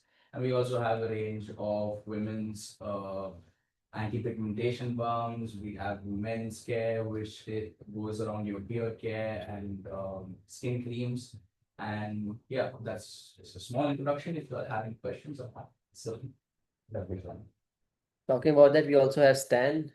Stan, if you can introduce yourself to everyone available today. Yeah, I think actually I've spoken to everyone as they came in. I'm Stan. Zach and I started Moko together just over 3 years ago. And when you guys were talking about how many tattoos you did and that, well, we look at it as how many tattoos we've healed. So we're around 35,000 today, which to us, every month's a pleasure doing business and meeting people like yourselves. As you were telling your stories, I found so many similarities. Pradeep, I know lots of your students. A lot have become my customers. No, it's just I wish I could have come. I'm not well, so just after we finished making a batch, Zach quickly packed up and blasted out there just to be part of the community and answer any questions that are needed. I think he's also got a few samples for people that haven't been able to try all our products. We have in the tattoo industry now, tattoo side alone, we have 10 products now. We've done a sunscreen as well. We've recently done green soap. We've got a piercing aftercare that's become very popular and specifically designed for piercings. So he's brought a few samples for those that haven't had a chance to try. And if we're short, he'll take down your information and get them out to you. Thank you, Stan. Thank you, Stan. Thanks. And I'm currently using from almost 1.5 years now, Moko creams, or almost 2 years now. And that's a part of our daily tattoo practice and tattoo aftercare routine for our clients. I'm I'm also interested what new we can, or what already the products that we have, like how we can improve them, or how we can suggest you also or give you some feedbacks from our side to keep this industry getting new standards every, or setting new benchmarks every year on year or quarter on quarter. Well, that's the nice thing about Moko. We're reachable. We're there to listen. We take everyone's inputs, and by the grace of God, we've had 99.9% positive feedback wherever we go. But any negative feedback that comes back in, we take it seriously. We look at it, diagnose it, rip it apart, check the product, whatever it's about, to see, do we need to make a change that betters the product for the overall industry. Yeah. Talking about the next, what is the biggest pain point globally in the tattoo industry? It's an open discussion. Also, it can be something that you can experience when you have attended some global conventions or when you have interacted with some other artists across the globe. What do you think that is the global pain point for all tattoo studios? Biohazard waste disposal is something that's becoming a huge contributor to climate change from our industry, like the amount of plastic and biohazardous waste that we produce need to be regulated as quickly as possible. And this is not just for India. This is something that's happening globally. And we are definitely contributing to the use of plastic, which I feel needs to change somehow in the coming years. And we need to do something quick, I feel. Alex.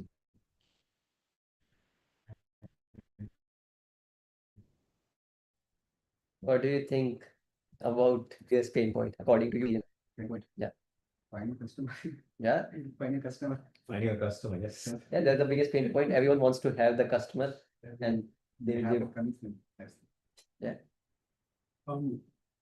The only, I just find that there's a lot of contradiction between what is promised by, I would say, some suppliers and what is actually delivered to the artist. Because what we get, like say what we are getting in India is a different quality of stuff from what is actually being given in, say, Europe or the US. Okay, so I think that for the Indian tattoo community is a huge pain point.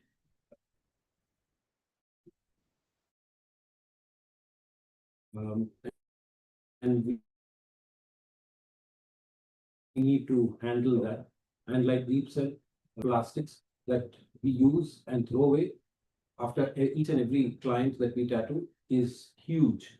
And there should be something that either ink manufacturers or the manufacturers who make tattoo supplies should come up with a viable solution for this.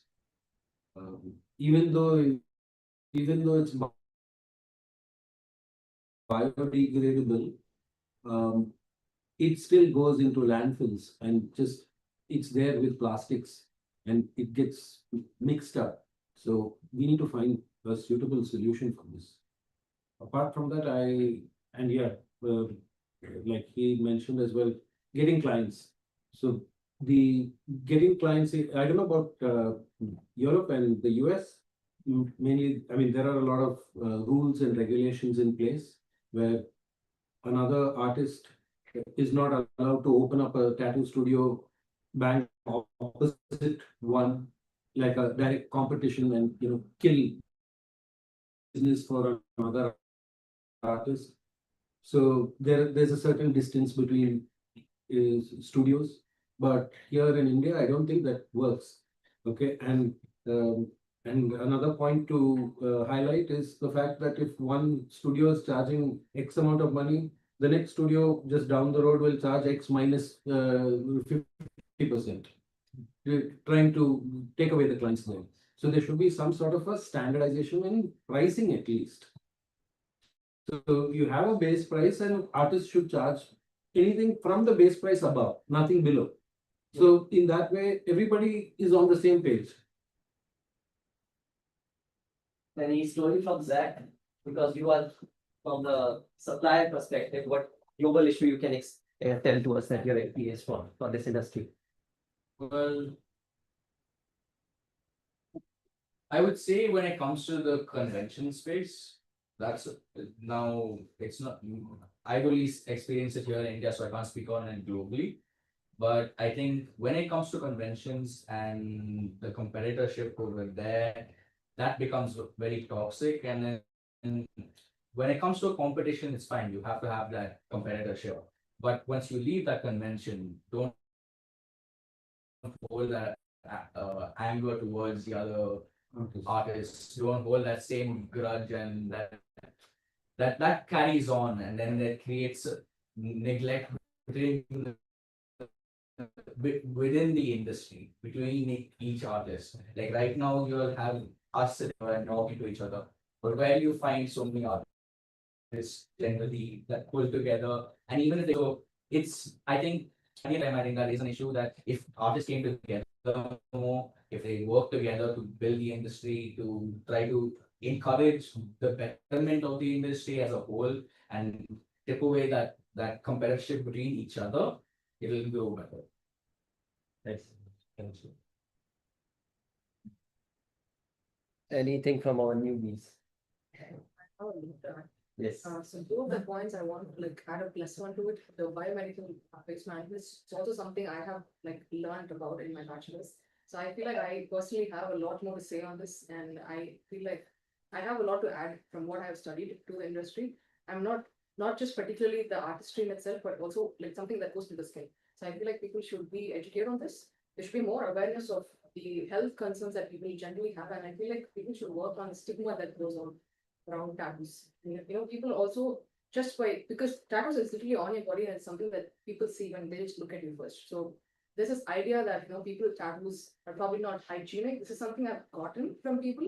This is a concern I would say also globally, because there are so many people in different domains in life, not just in the art industry, who want to get tattoos, but then they're extremely scared because of the stigma that goes through. They're not sure about how hygienic it is because again, they show you these reels and it goes viral on people standing on this street with no gloves tattooing people, and this is the idea that spreads really fast. Something that's bad spreads faster than what's good. So I think health awareness should be more when it comes to tattoos, and I feel like that will also bring more business to us in terms of who wants it, and also more people will be ready to get tattoos. Like in industries like medicine, law, where it's in most places it's actually bad to get tattoos. If you're like navigator or something, you can't really have like visible tattoos. But that's also coming out. This is one person who got a face tattoo and she was made headlines, I guess, to advocate someone in the US. I think that's the first ever advocate in the entire world who's gotten a face tattoo. So I feel like things like that can be, it should be more common. Yeah. So I did one tattoo for a woman, like face X. That's a No, but if you want to know about that story, that there's in UN there's a lady who represents the New Zealand tribe or the New Zealand in the UN. So she has that Talking about it, I said the US, probably that's the first. Yeah, so that was a meeting in the UN where it's not now related to any particular time. It's related to now your entire culture or your cultural history, or also about your whole lineage of what exactly your continent is about. So that will change definitely, but the stigmas or the health hygiene or the plastic, these are the top 7 issues globally currently with the tattoo industry in general. We might experience in our own way, like we do not get clients. So same, like the top one is the regulatory. Can you guys see this? Yeah, regulatory complexity, because we do not have a single authority who can guide you that the entire industry should work like this. It cannot be controlled because it's a decentralized network, which means that you cannot centralize it. You can make people aware individually or also through community or also through your civic sense. That's how you should regulate when you open up a studio. That's how you should regulate when you are sitting as a tattoo artist in a studio. I'll call it from the tech perspective, it's a blockchain where everyone knows that it is currently like connected through a long tattoos. Like you can actually map out every person's tattoo if you map out the time. If you did 1 lakh tattoo, 2 lakh tattoo, that has a time value to it. That you cannot do 2 tattoos parallel. Like you cannot do. So you will have that block of time as a blockchain for your entire tattoo history.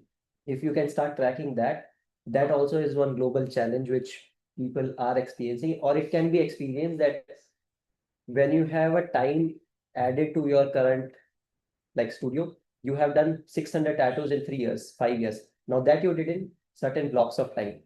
So that regulation cannot be created from anyone but from the studio itself. Like health regulatory, I cannot impose on somebody. I can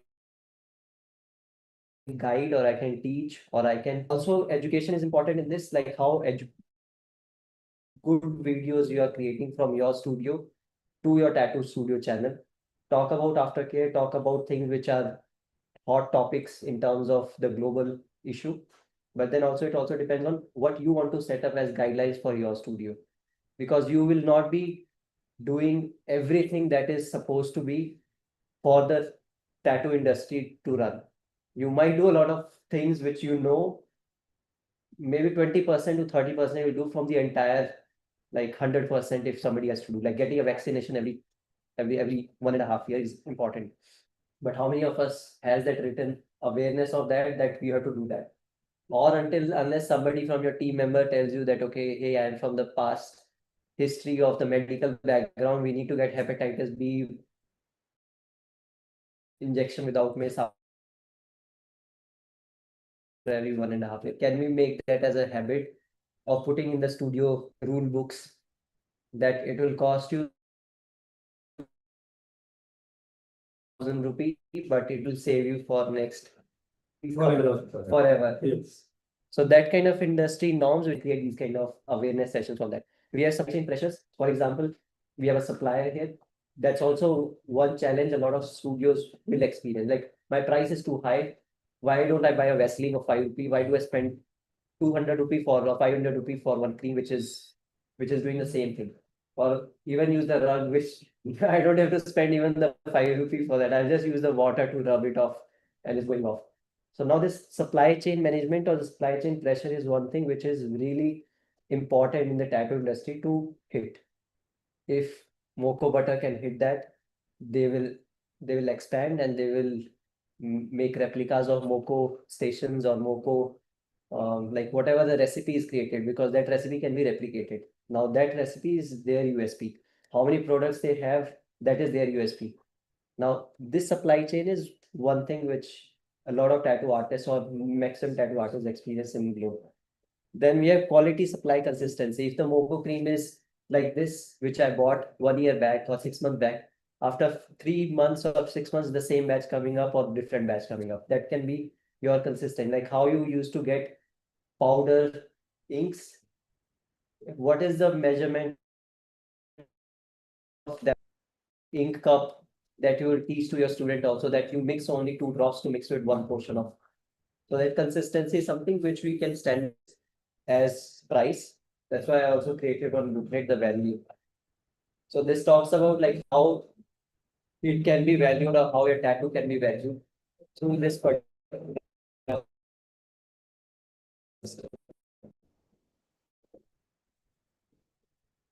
Fourth one is our health risk to clients already. While tattooing, you get prick, you'll not even know.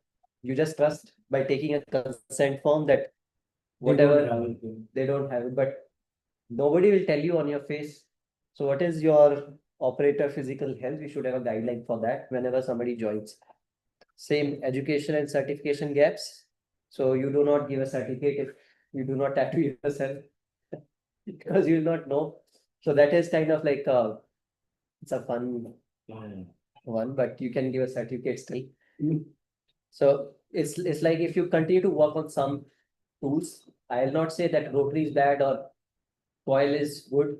I'll say that at what time you switch your knowledge to use what is best, or you enjoy doing that. If you enjoy rotary, continue your entire life. You don't have to even go. You can keep it as your maybe like Price possession or a memento which is there on your desk table for like 10 years. But that's your entire choice, like how you want to make that switch in your mind to use what is best for you. Okay, then apprenticeship and financial strain. As he said, the biggest challenge can be how clients will come. So now if we use tech with that, tech can be your Google My Business. Tech can be your Zoho forms, which are automated, which are sending regular messages to your clients whenever they cover a threshold of any aftercare or 1 month is over. Do you want to still continue with your longer aftercare scheme where you can get this kind of cream for your moisturizing for later on? Or if you have a tattoo 10-year-old, you just want to make it shine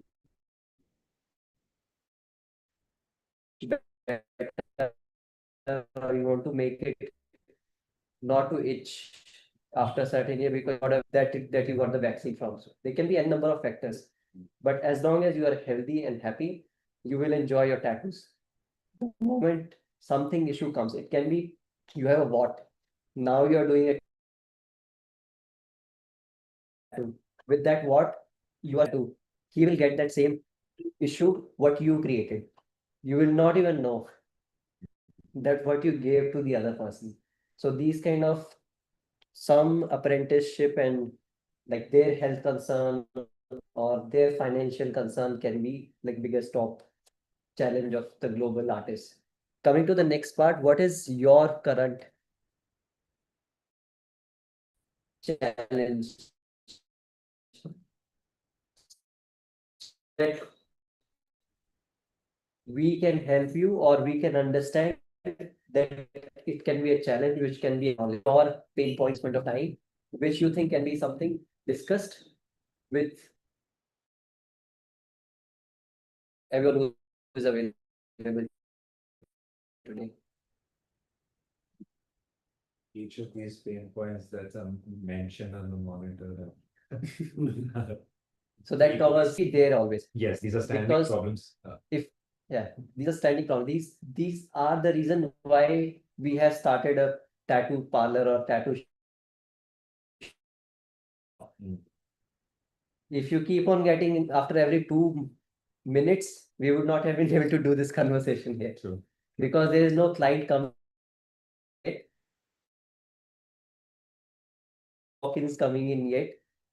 We are able to experience this currently. So now, do I have enough resources if a client walks in, then how that now these are the pain points which I experienced, so I've written. If you have something to add on to that, we can discuss about that also. Like how to have a notion, how to proper aftercare, how to use technology to manage, how to hire good artists, how to retain good artists. These are current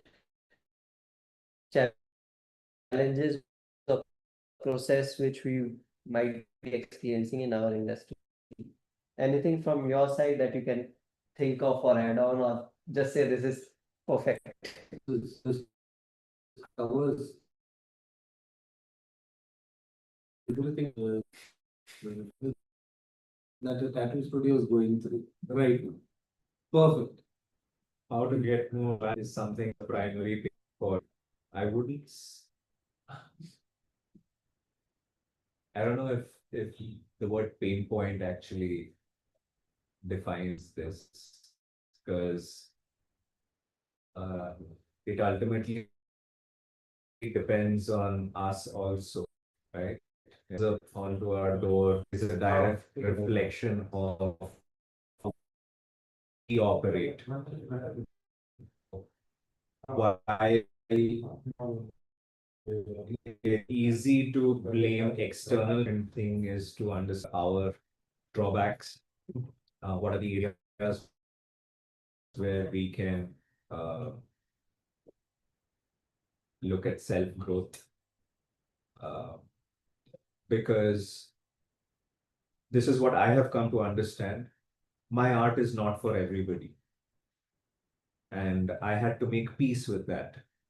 Because initially it was about, come on, I want to tattoo any and everybody. But after a point, I realized not everybody wants your tattoo. Not everybody wants your style, your art, your process. Maybe some people find it expensive also, which is why, like, something as simple as that could be the reason for someone to drop me. Not because I'm the only one thing that these are external things that we don't have in control how to get a client, but the one things that we have in control is how we operate and how we look at tattooing and what we contribute to the art form. And for example, when it comes to styles, sticking to a particular style, no matter what, takes immense amount of courage and commitment. To say no, I do not do this style, go to somebody else. Yeah, it's hard. But that commitment over time pays off. That's what I mean when I say to be able to look internally and see what I can do to refine the process, make it more spiritual for me. That gives me happiness at the end of the day, regardless of how many people come in. It's not the quantity of people that are coming in, but the quality of people that are coming in for me right now. So,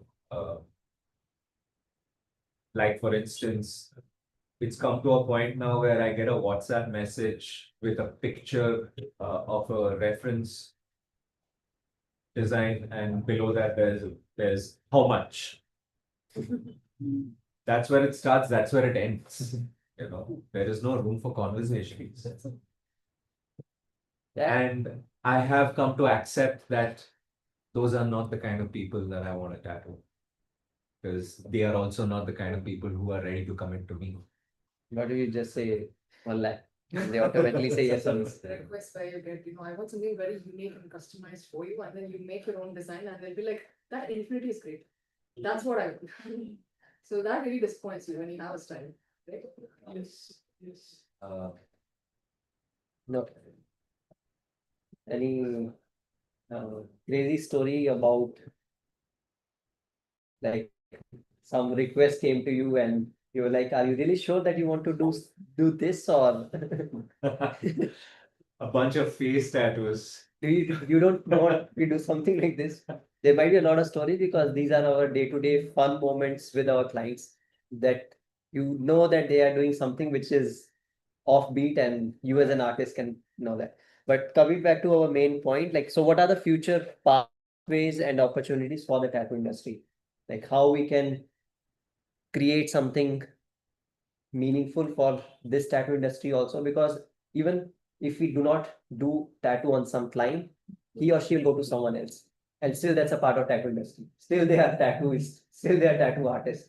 So in general, if we take our art, our studio, maybe one form bigger as a consciousness, a tattoo consciousness, how to make that evolve or how to make that better. So we'll discuss about that. As we discuss global hygiene, tech integration, supply chain solutions, and artist support. These are the four key points which in I yeah. have Support. Book support. The same is I'm getting. Sure. 4 minutes left. Yeah. No, he'll not go until you give him something. He'll be fun. But that's the 4 points which this industry can later on use to evolve into a bigger consciousness. I'm telling you, we have to give him something.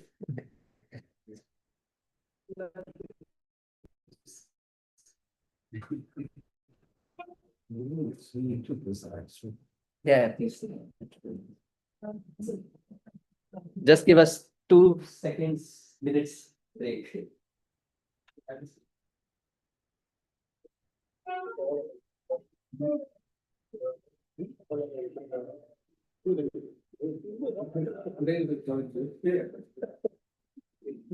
But I've been practicing since like Feb, studying my melody.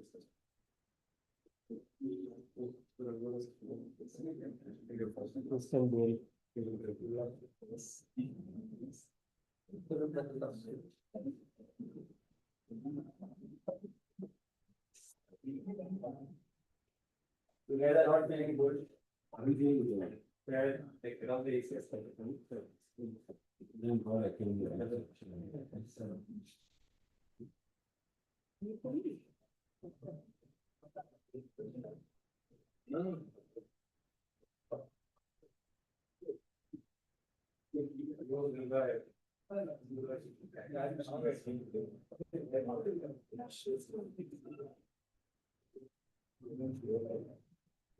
Guys, feel free to eat if you feel hungry, or because we don't want to starve you. Food also will be there, but at least by the time have some snacks.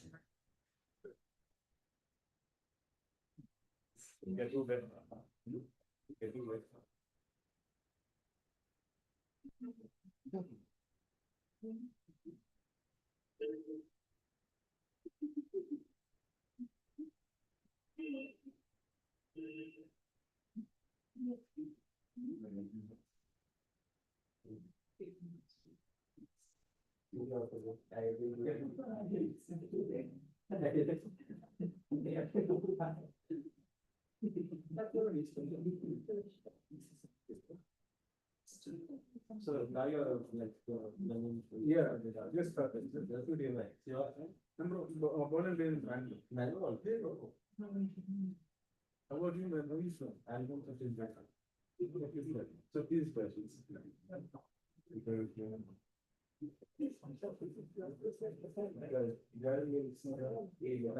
Take 1 spoon of water or 2 spoons of water, put inside that oil, and then mix it. Hello? Yes, just 2 drops, 2 spoons. Eat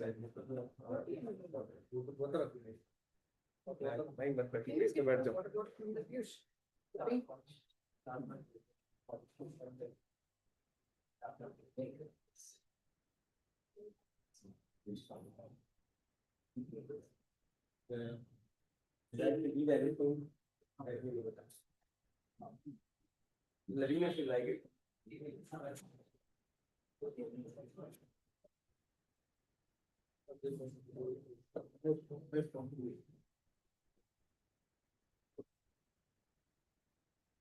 What is the AC phone? You have the AC phone.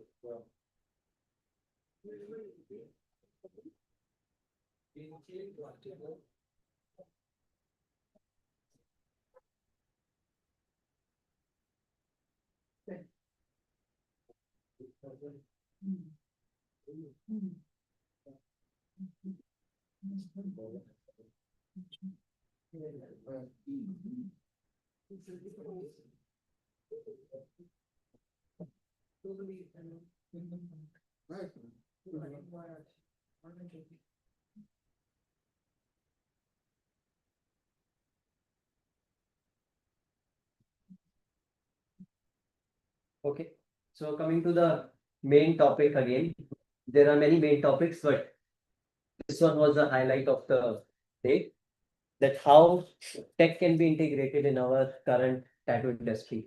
Or if you know something better, then would you like to share it with others so that we can also learn from that? So since I worked in IT for a decade, we followed a process because the entire industry works on process. There's a process from going from A to B, and there are steps, and then these steps can be taught and replicated, and that's how it is currently working. To manage teams, there's a process. To manage project, there's a process. Project management, you can say there's a product manager, there's a scrum team, there's an agile way of working, and then the entire team works in that way. So this is one process which I learned from my IT career. So I introduced Azure DevOps. So we also use Zoho ecosystem, like how Zoho billing, Zoho software, or Zoho time management, and Zoho all these invoices, what all ecosystem which he means that Zoho has created, and how much you can pay to them to use those services, because each service will cost you. Zoho billing will cost you 1,700 rupee per month. Teams will cost you 500 per person. So there'll be a cost to whatever you do, no matter what. There'll be a cost to your place. There's a rent to pay. There is electricity to pay. There is supplies to pay. Everything will be having a cost. To manage that cost, I'm currently using Zoho, which also has other things. So you can use it as a Zoho ecosystem, like you can use many other apps. I introduced Azure DevOps, which can be used to manage my team, what they are doing in 15 days sprint. That a 15 days calendar can be created for the studio, which is available for everyone to see. And then you know what is your priority 1, priority 2, priority 3 topics to tackle. It's not randomly you come one day and you don't have a tattoo to do, and then you're lost what you'll be doing the entire day. So for that, the Azure DevOps came into picture. Cloud Drives. Azure DevOps is something that you create. No, it's a It's a tool by Microsoft. Microsoft. Microsoft is called Microsoft Azure, Mhm. and it has a tool, Azure DevOps. It's a process. So DevOps is development and operations. So DevOps is a style of working, how software teams work. So where the developer and the operations team, they both work together to build something. So it became the word DevOps. So developer can be somebody who's a tattoo artist who is developing something, or an artist or a designer. Ops is somebody who is enabling him to do that. I am posting on Instagram, I'm doing Google marketing, all these are the ops work. Or I'm doing the billing, or I'm creating the admin things. These are all ops. Design work is when the artist is doing that design. So the DevOps can be like the development team, or it can be somebody who's developing a software, somebody who is developing something. So that team is called a development team, and the operations team is which is enabling them to do what they are doing currently. So then we use extensively cloud drives like Google Drive, Apple Drive, or a storage devices or a storage device drives which are offline and which are online.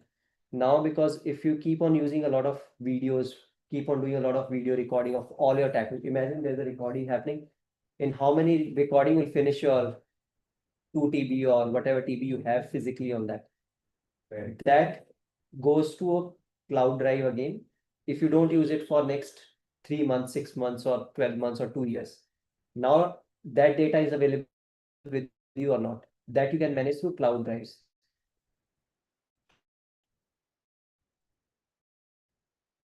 It also creates backups of your work so that if you plug it to a system, which can display that again.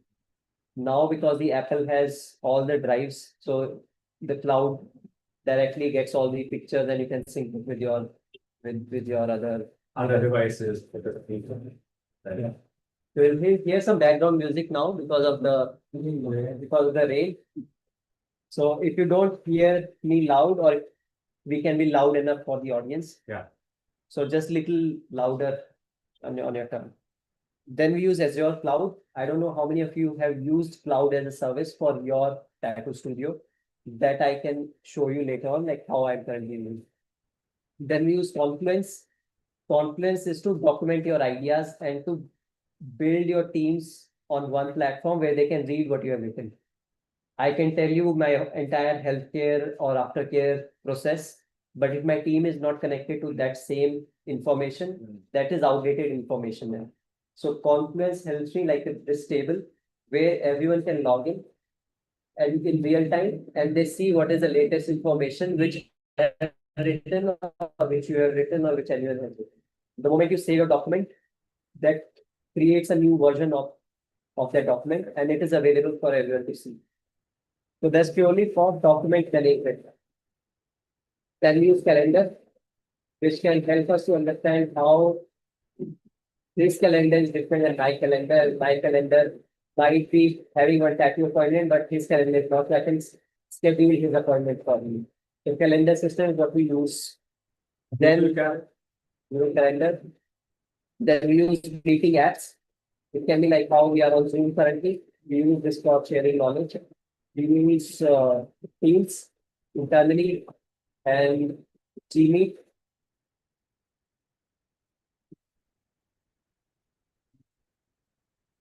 Are you able to hear properly, or is that we can hear properly? I don't know about I can hear properly.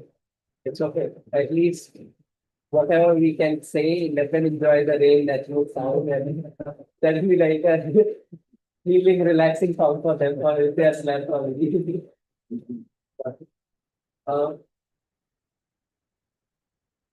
Have some snacks in between.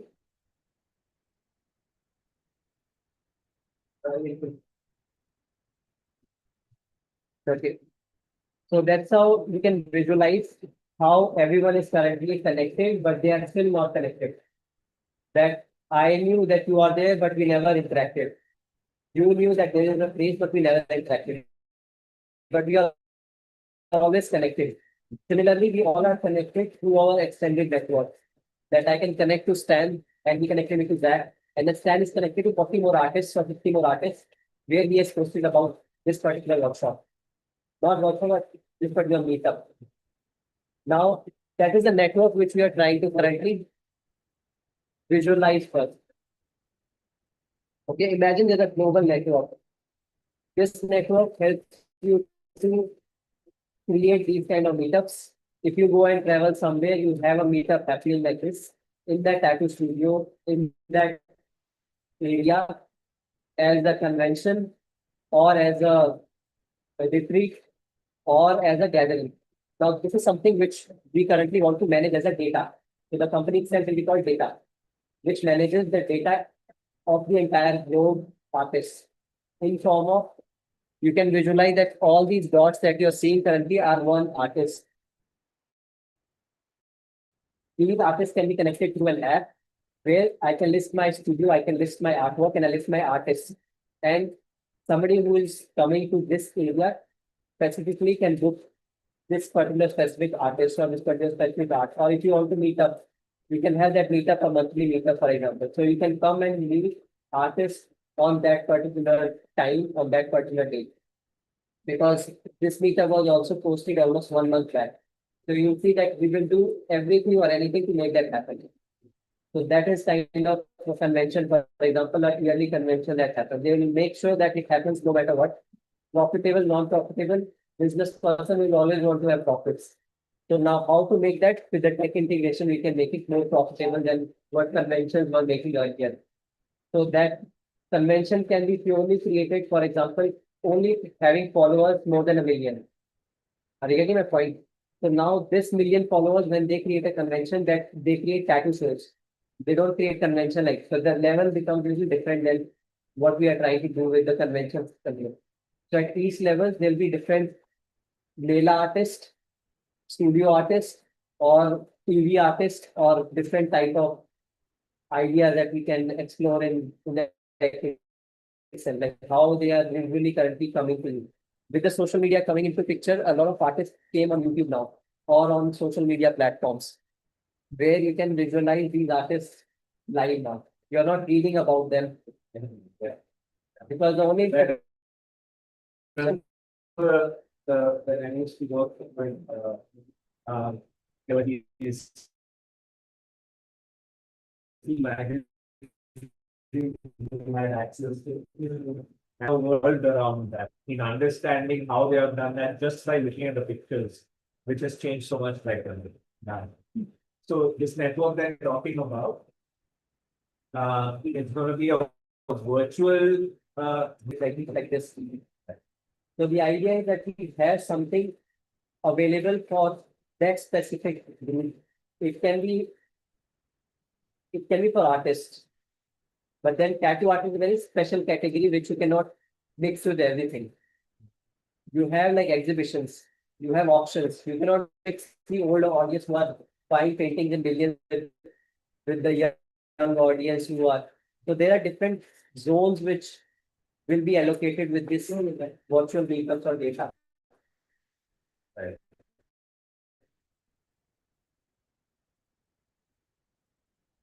Any experience of yours? How you feel? Yeah, with the tech base. I basically I use only one app which is called Flexa. It helps me do my appointment booking. And it sends out a notification to my staff. So I can add how many hours. So basically, I've taken the premium version of it. So you can add up to 10 staff members on this.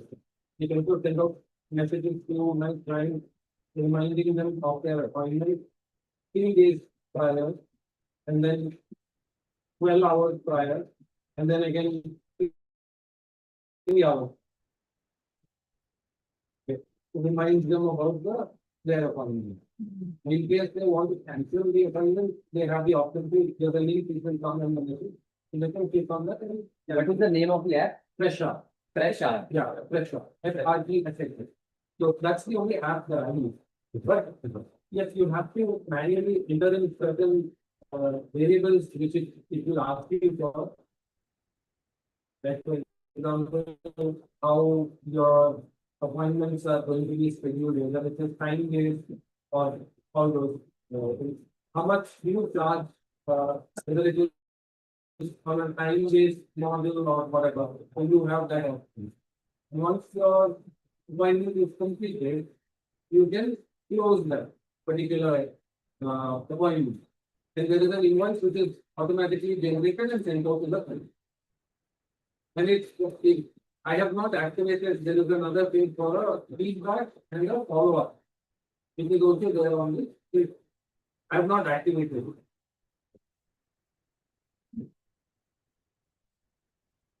Anything from you, any tech you are using in Moto? Currently not that any tech, but something that I think is very important, especially today, day and age, with so many studios and stuff. If you want to get clients, if you want to be visible, is marketing yourself and any form of marketing. And today, with your access to social media, with access to your website, marketing yourself on these platforms are really beneficial for any brand. Whether it's in this industry or any other, marketing yourself. But yeah, using your data and technology to help you market yourself is very. Yeah. So what will be on this app? It will be the suppliers who are there looking for market, to the artists who are looking for showing something meaningful to the world. Because if you ask me, Instagram is too much saturated with a lot of content. The moment you start following some random pic, a lot of random pics will start coming into your grid. Then it will stop searching about the tattoo. So you need to really fine tune your social media a lot to give you the benefit. The moment you start searching something random, it will start showing you more of that or something of that. Unless you do not follow anyone, or you follow certain tribes and then you comment on their profile, certain things, or you get certain kind of replies from your clients or your followers. So this app will have something which a supplier can go to and see who all are the artists available. If the artist is ready to show what kind of brand they are already associated with. Like, for example, today we are associated with Digimite. They are giving us snacks to munch. We had fruits also, but with this rain, I think it's not gonna be coming or we'll have the other part. But like this, we are always associated with certain things. Now the artist will have the option to show the badge or as a tag that we are associated with Mopo. We are associated with clottering, or we are associated with maybe Joel. What all you can associate with, then you will have the associations. You as an artist will have benefit to choose from multiple because then you can also get sponsorships, like how Shein sponsors or how some other suppliers or in suppliers, those who are already sending to millions of artists, they do the sponsors for certain artists and they give you the entire kit, they give you the entire whatever you want to use. You promote them for the next 3 days in convention and they'll give you whatever you need because that's the market or the brand that they are building by marketing that artist. Because the artist value, you will see that the same tattoo, somebody can charge 500, you can also charge 5 lakh for your 1 hour time or 5 lakh for your that art piece. But who is ready to buy 5 lakh or who is ready to pay you 5 lakh? That's a main or the next question. But the idea is that we use this tech integrated app to manage the artists across the globe. And that's what is I'm currently working on with my tech team.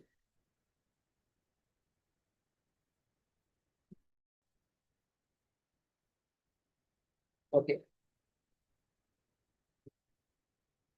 We discussed already about this. Now, how to transform the tattoo industry. One part that I can think of through this app is that it will help the entire tattoo consciousness to grow because now we'll have meaningful content over the internet than just some random content throughout everywhere. So it is not there yet. If there is somebody who has done that already, I am happy to use that or explore or keep going on. It can be like you are the best tattoo artist, and now I want to use your art form. Do I copy it or do I ask you about it? If I ask you about it, I can get credits. That there is something called diamonds. So these diamonds can be used to give you incentive. If you give me your artwork that you have created, I will give you say 500 diamonds, which are worth whatever the value is at this point of time of the diamond. If not INR, you can buy from INR these diamonds. It is your internal data currency. And anyone who is entering into that ecosystem, it can be one person who is not a tattoo artist yet, but he's just getting tattoos on him. So which tattoo artist to go, where to go, that all will be available on that particular game. And that'll be very interactive so that you can zoom in, zoom out, you can play in place, like how you use your Google Maps. You can zoom in and scroll in that way where that artist is available. Also, there will be a feature where the artist is enabling a geotag that when you are traveling, people can track you and they can meet you at a specific place. Considering that you are aware about the description that you can be tracked. That if I'm going to France, I can put my geotag on that now I'm available there for next 5 days. Then anyone who is available on the app can book the session from that particular artist by knowing the schedule. So manually or through AI, you can tell that, hey, I would like to book my slots in Paris for next 5 days. Search me any tattoo artists or tattoo studios which are currently associated with the data. It will automatically send you if you are there and inform you that hey, there's a collab coming up with you to this artist who would like to work in your studio for a certain duration. This is the style, this is the forms, would you like to? You can accept or reject. If you're rejected, you do not go to that studio. If you're accepted, you can go and talk to the founder or talk to the artist or the art studio. That's how that transformation through app will happen in the tattoo industry because we are very decentralized at this point of time. This data will help to centralize at least some point because then only you can enforce health guidelines, then only you can enforce hygiene guidelines because now you have a centralized place to understand or read. A lot of people are already doing that in this industry. Like Alien Tattoo Studio has done that. They made Leela as a school, but now it's not an app where you as an artist can go. It's a closed ecosystem.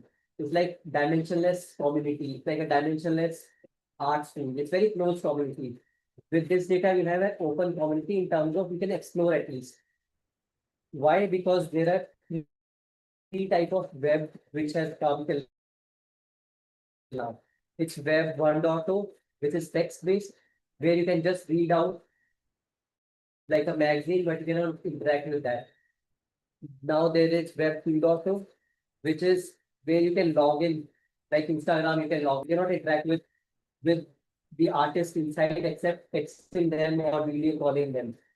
Web 3.0 is when the web itself is interacting with you. It can be like how the diamond system can work. Like when you create a tattoo which is very unique, you can create it or mint it as NFT. Now this NFT has a value. Now I can use that NFT for my tattoo studio by taking your permission, by paying you some amount. That amount is mutually agreed that okay, this is the current value of it, which I will to sell. This is what you can take. So now that sentence repository of all the tattoos which you have done can be with me if you associate with, for example, this data. The idea is that we create an ecosystem which can transform the tattoo industry through tech because it has not been done yet. It has been done very like season wise, like where 1.0 people came, they created a lot of books, published a lot of books, they made their websites. They are not techy, but they are good business people. So they will invest in the next tech. As a tattoo artist, if you earn, for example, 10 lakhs, you can invest some portion in the tech to learn about it. To, if you're not the best person to learn, then who is doing that? Then you can use their service for example. So these are the kind of things which will be happening in this through the data. Same as you are saying that I send my Vesha, Vesha sends every 15 minutes, 10 minutes, 20 minutes, something to my clients who are good. Now that is a very primitive form of technology or how the web is interacting with you. It's not done yet, but ideally you can use your Alexa to interact with you, integrate it with the OpenAI system or ChatGPT system or OpenAI in general. And it can listen to your entire communication and it will give a transcript of what we discussed in last 2 hours, for example. That, hey, in this meeting, we discussed about top 10 issues about the global. So they'll give you all that list. So Zoom currently does that. So when the meeting is finished, Zoom is listening what we are speaking and it create a transcript through the Zoom AI. Now that is what they have created. It is not changing tattoo industry still. It might help us to do something. Until the AI comes for tattoo industry, for that specific thing, till that time, that system will not be created. Somebody has to create that system, which can be used to appointments. Like the moment somebody searches you online, they can get an automated appointment confirmation. The moment they pay you certain amount, they can book your, maybe for 500 rupees, they can book, which can be reimbursed when they get your tattoo form. With this, you can reduce a lot of people who just call for asking you how much it is for. So that kind of levels can be created in this. So using scheduling, follow-ups, automation, invoices, Gen AI, and so on. So these are the technology which will be used for tattoo industry in general through AI. Now, these are some of the tech which are currently being used already. It's called Confluence. It's called Azure DevOps, where you can manage the teams. It's called N8N, if you have heard of N8N for automation. Then there is ManyChat for Instagram, Azure Cloud, artificial intelligence and machine learning. There's Zoho ecosystem and digital design apps. This is what we are doing. This is what we are using currently for our studio to work, or we are exploring how to make it work. It's a continuous process because it takes a lot of brain power. It's not that if I just write it AI and it will start working for my studio. You have to literally sit, type what exactly you need, and then create a system around it. So now that system is your tech, what you are integrating, or you have integrated already. If you have seen the industry evolving from 23 years, so you will see from writing on not even giving invoice to writing invoices because you have to track your business. Because I never tracked before that how many tattoos I did. In the end, if I wanted 1,000 rupee in my account, I pushed more. Then I did 2 tattoos more than if I didn't have to do for the next 1 month something. So now that becomes the like your target base, like how much you want to grow your business to. What do you want to buy from that money which you will generate? What do you want to do with that money which you will raise? Or what will you do to transform that industry that you are asking for from someone? If that investment of someone on you has to be what you bring the value to the table. So now this tech in tattoos and through data will be able to manage one portion of how the tattoo studios can be held, that to create AI system for the tattoo studios, which can give them all these things. That will cost you maybe some amount because all these are some tools are free, but some things are also costly. But if I create it, I'll also create a value which I have created for it to sell. It's for example, they have created loco butter. It might cost them something, it might sell for something, and that will create a value for them to keep a cycle running on for the aftercare. How So this is a SaaS software as a service that we are having. one part of it.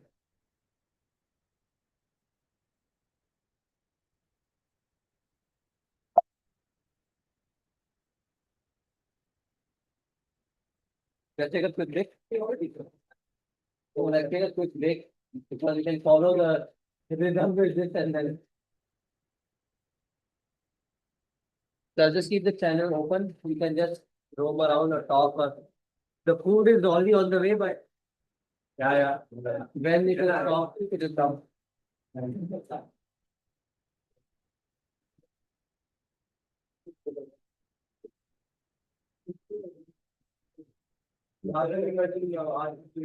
Yes.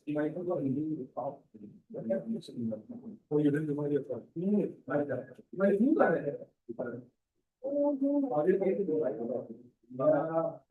Only after I left, I was We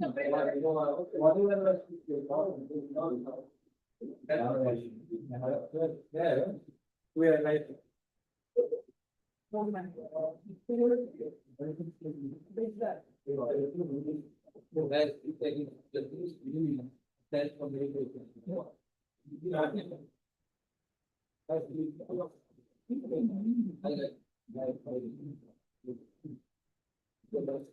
Are you terrified? It's. If I buy it for me.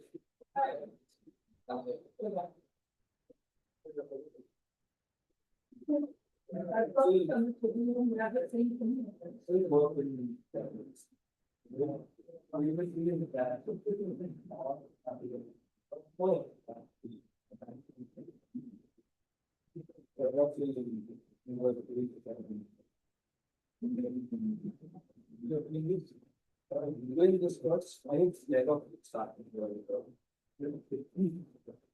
Alone.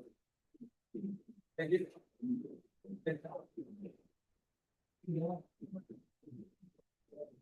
This is all covered. It's all. I didn't have to see it. It's a really. But, I'm not only the lights within. I think it's the only was with my own experience in the side. When I didn't buy it, lots of 2 years worth of progress in one slot.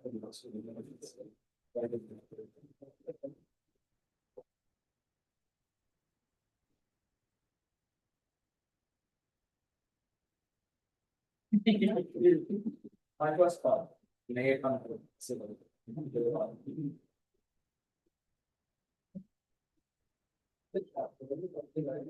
Yeah, so the line.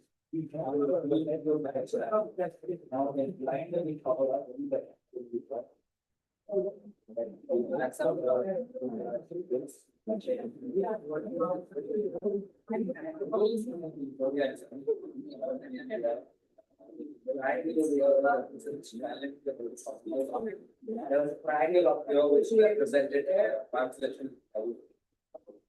And also the light also is, so I always have a separate direction. First star. Actually, from London.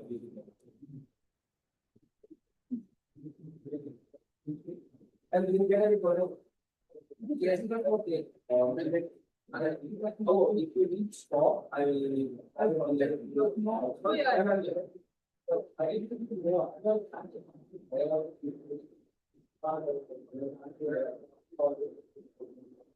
So what I would like to do is I like to video your products and once you have tried out what I have,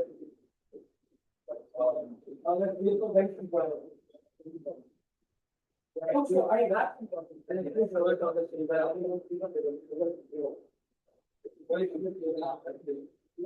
My company will be fine.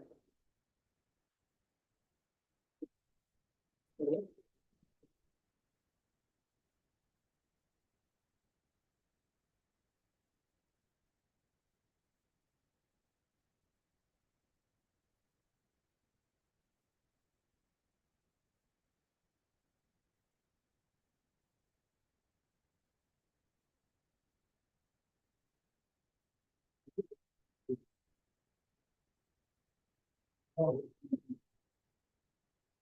Oh, I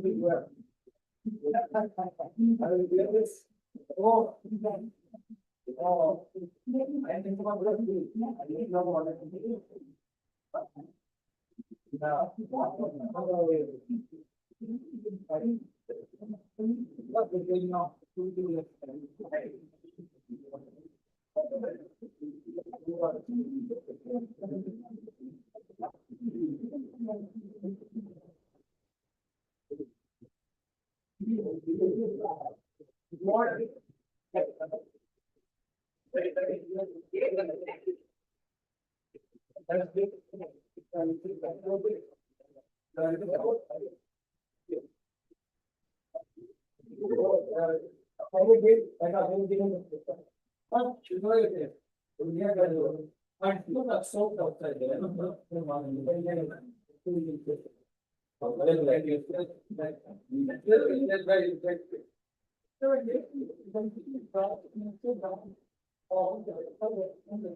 I did.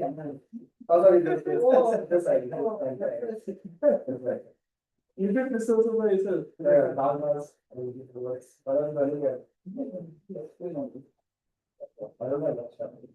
It's very good. You can write it and come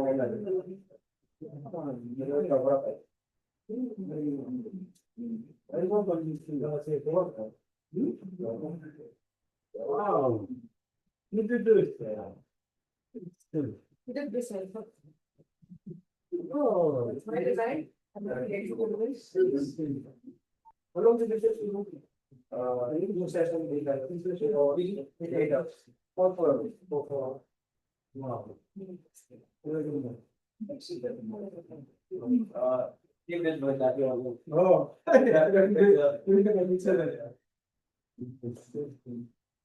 Oh, and this is my business loan is there. It's like so my No, we just show you. It's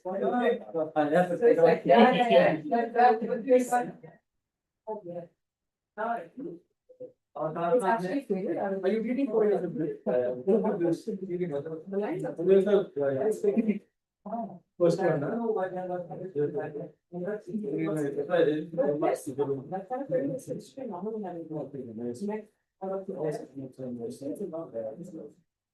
So I will stay on since that depends on how you start feeling, right?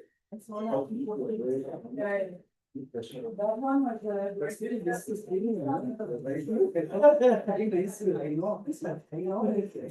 yeah. You cannot turn out. You cannot turn out.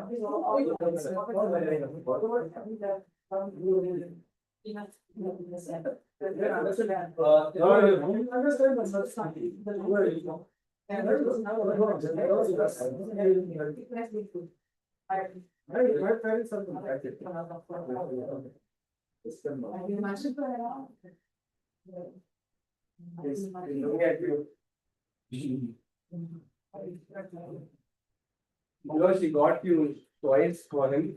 It's been there like 3 years in my house. Oh, those are like these rackless. Rackless that we put on the door. Oh, I think you Something more interesting. Something like this.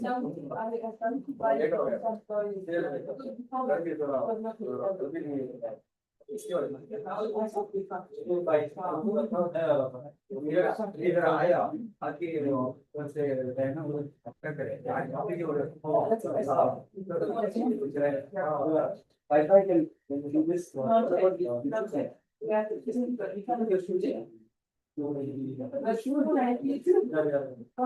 I mean, I'm so happy it's kind of been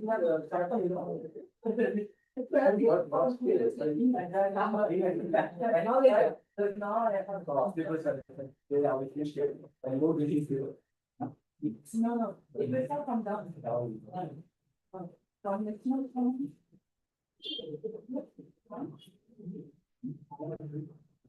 Wow.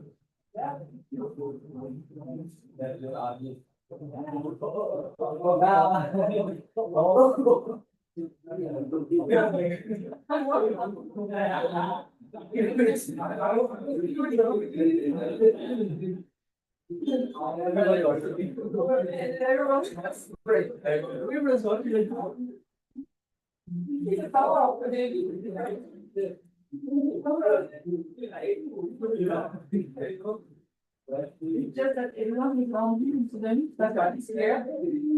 Like awesome.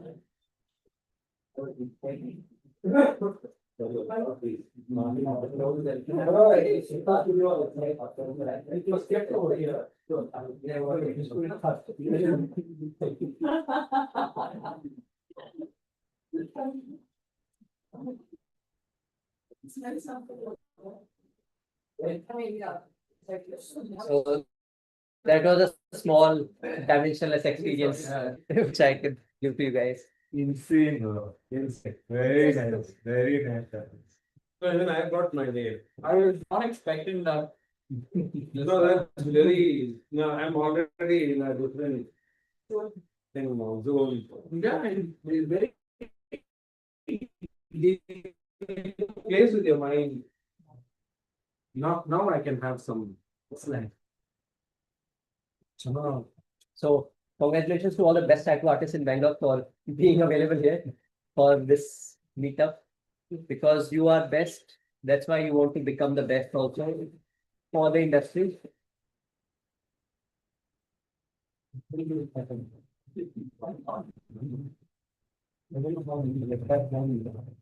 And whatever best experiences you have experienced in this, or what you want to share with the others. You'll be finishing it off with some food and all, but we have some 2, 3 more topics to cover, and then we can wrap it up for.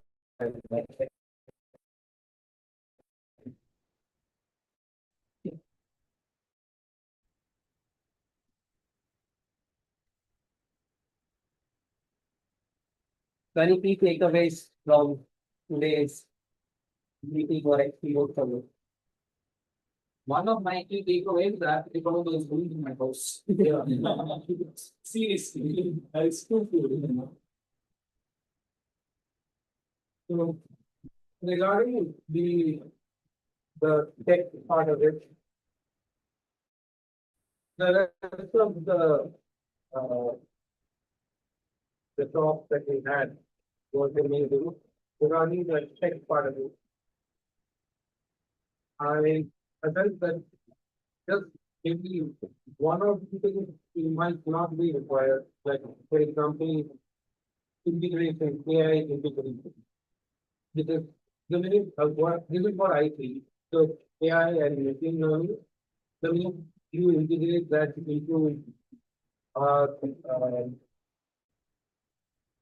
tapping industry, it can go either positive or it can go negative. Okay. So the positive thing is a person who is doing well will do very well. The person who is doing not so well will go down. Also, okay. So, AI learning is in machine learning, basically AI works in this way where it takes an inputs based on what you give it, right?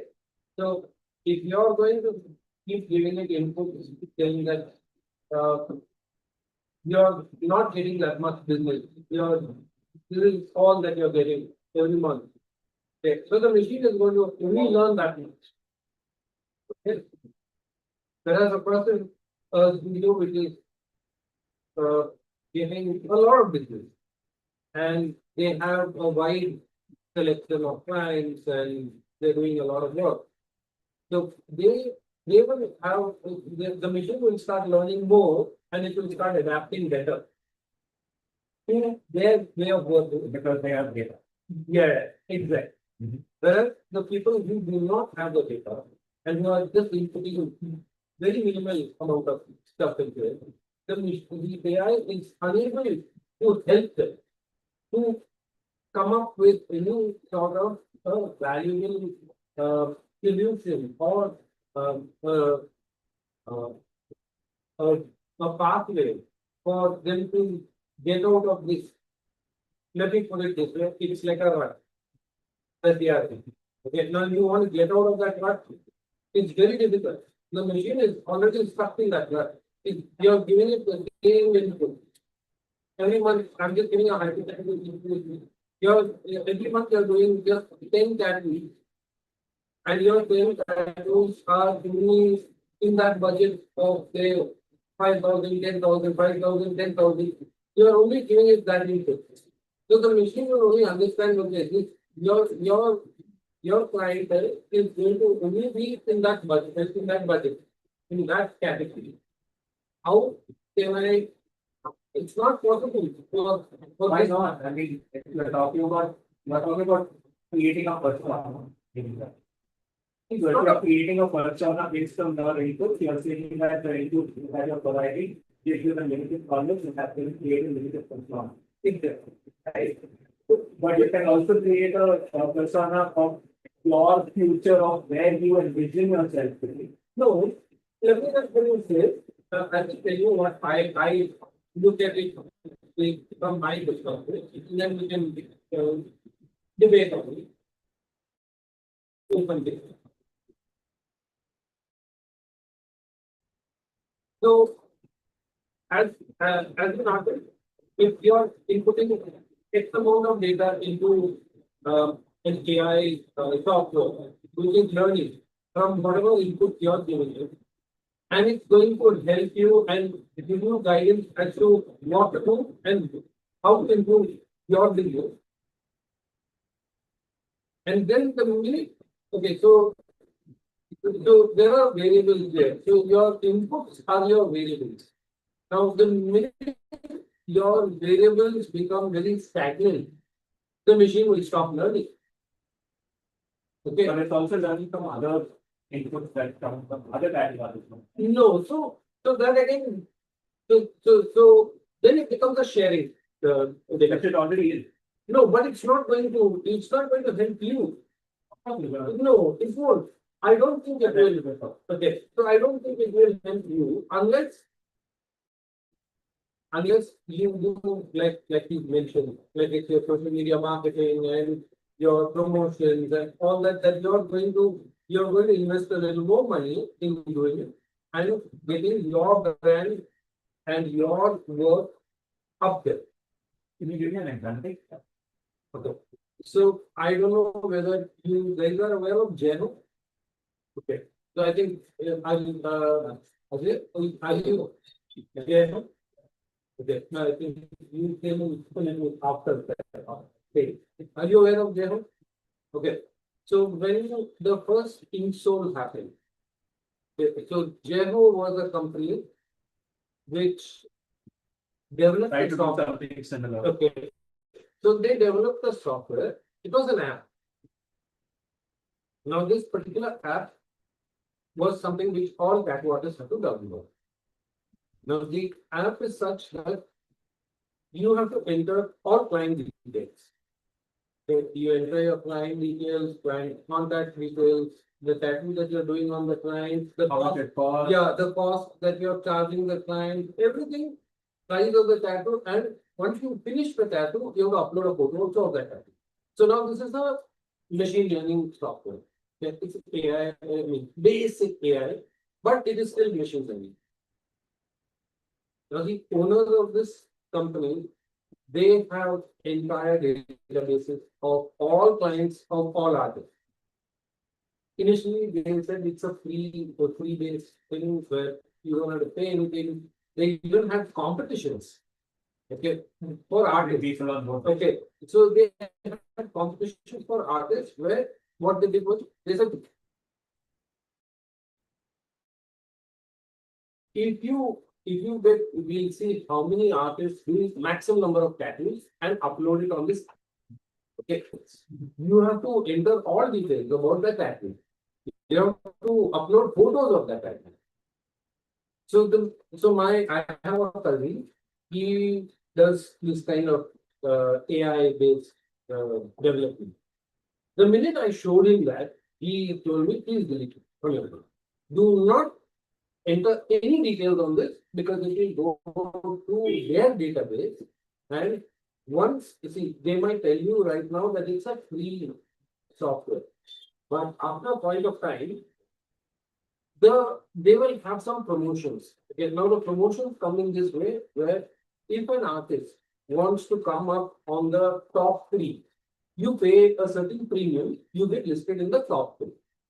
Now those top 3 artists get this entire data. So they market the clients. They will send push SMSs, everything. Okay, they send to these. Just that it is not taking your data and manipulating it to other people. So these What guys, these guys did, yeah, once they had the data, they started manipulating it to give it to the maximum result. The one who was paying the most. yeah. So you have platinum, you have gold, and you have silver. So if you're a platinum guy, you will get first the preference is given.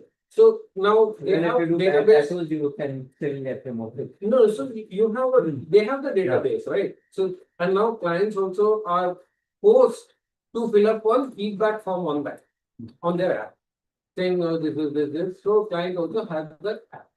Now, at the end of this, what happens? When they want to push a client to the platinum member, they will say, this platinum member has got this offer, please go here. And they will send out the message to the entire day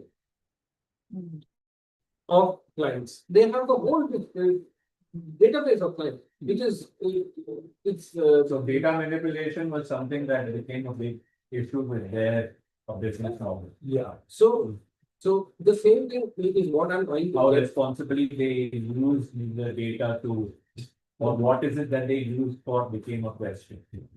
So- for that. So now coming back to the fact that AI learning and how it will affect a small tattoo studio and how it will affect a larger tattoo studio. Now, larger tattoo studio obviously has more client flow. So they might get at least about 5-6 appointments a day because they have about 70 tattoo artists working there. And they have their regular bookings. Now, when you look at those figures, when they enter it into that AI models, with that data, after a month, the AI starts understanding, okay, this is the kind of client flow that they are getting. This is the variation of clients. So from this range to this range. And there is a huge so the price ranges will become huge. So there is you have clients who can pay like a very small amount, you have clients who can pay a very large amount. So in a bigger studio. Whereas if you look at a smaller studio, you have clients who can pay only from I'm just giving an example, let's say 1,500 to maximum 5,000 or 6,000 rupees for a tattoo. Now that is all that AI will understand. And it will start generating or giving you ideas and promoting only that kind of marketing for you. It will, because it understands that is all that your studio is capable of handling. It won't allow you to grow. This is what my thing was. Because in Fresher, when I had, which I'm still using now, so Fresher's got their own feedback. I have it on my Instagram. I have it on my, it's basically, it's online. So if you go onto my Google profile, there's an option there which says book online. So you can click on that. It will directly take you to my Fresher calendar. So the client has got the option to choose which artist they want and they can book the appointment directly there. Now, once the appointment is booked, I have the option of including a payment link, which I not. But now once all this is done, at the end of it, when I close that, I close the appointment. Now the client gets a feedback form. That feedback form is where the client will rate the studio and the artist. And they have a separate thing, like how you have on Google ratings, you have 4-star, 5-star rating. So Fresher's got their own rating. So right now, I've got about 6 clients who have given that rating because it's a long questionnaire. You have to manually fill up each thing. It takes time. I don't think clients have the time to sit and give yes, no, okay. Does this place have wheelchair access? All those questions will come. So you have to give all that, then only that your review gets posted. And at the end, you have a little one small box where you can post like type of whatever you want. Like, okay, this where you can put maximum of 600 words. That's it. I still feel though, like you said, Fresher is slightly outdated. It's a older model. You can look it up and check it out. So there's Fresh Up of Business it's called. Just check it out. I still feel that that is a better alternative to for artists to follow something which is just getting into the tech rather than going full-fledged into tech, whereby, like you said 1,700 per month, either like per app or per payment. So I don't think basic studios will want to spend that kind of money. Maybe like even in my studio, I just have one staff, and he's my student now. So it might work for a studio which has maybe 4 or 5 artists working, it might work. But for a studio which has just 2 or 3 people, I don't think it will really. So consider 20 years back, there's a tattoo artist meetup because we cannot project it online, so they are just meeting offline. They have to interact now with the internet. They do not have a choice, right? Whether it's small business or big business or multiple studio owners, it doesn't matter to internet that yet. So imagine those artists who are sitting 40 years back, 50 years back, discussing about how they can make the ink or how they can tap or make the design, whatever you want to call it, or with the electricity coming into picture, they now have a better coil machine. Before that, it was just a fork. Now they are interacting with Internet Explorer, Google Chrome, which can give them access to the internet. The same thing we are doing with the AI now. We have not been there yet. We are discussing about it. It will be a mainstream like electricity. It will be a mainstream like internet, how we are using on our devices. Now, how your point is valid, that it will create a gap, but that's the whole point of any civilization. There'll be always somebody who's at the low and somebody always at the high, depending on what tools you use in your surroundings. Your surrounding will make you what you are. So, coming to these key takeaways from our discussion today, I'll also introduce you to my wife, too. She's a therapist, and she brings, from the hypnotherapy perspective, a very unique perspective about how tattoo industry can be made better with better mind. More about it, I'll ask you to. No, I'm happy. You want to come this side or? So I'm not there. My name is Sonia. And I'm his wife. I'm therapist. I do work with hypnotherapy. I also work with body psychotherapy. I think that's nothing. Sorry.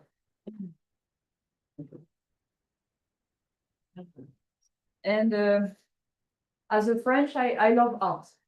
That's how I met him actually, because I was looking for artists in Bangalore. Okay. And he's the first artist that I met. But he's the first that I got married. Oh. Just be careful with this one. And so that's how we met because of art. But I mean that artist community from many years now. Before I used to live in Mauritius Island.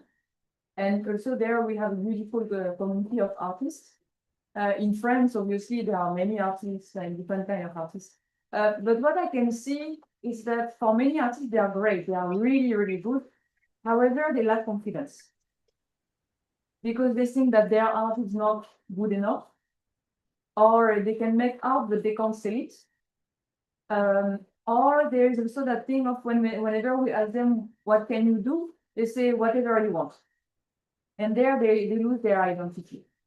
So I would love one day to work also with artists as a therapist to help people to understand how to stay confident, how to stay connected with themselves, with their own identity, and yet to be able to connect with the potential client.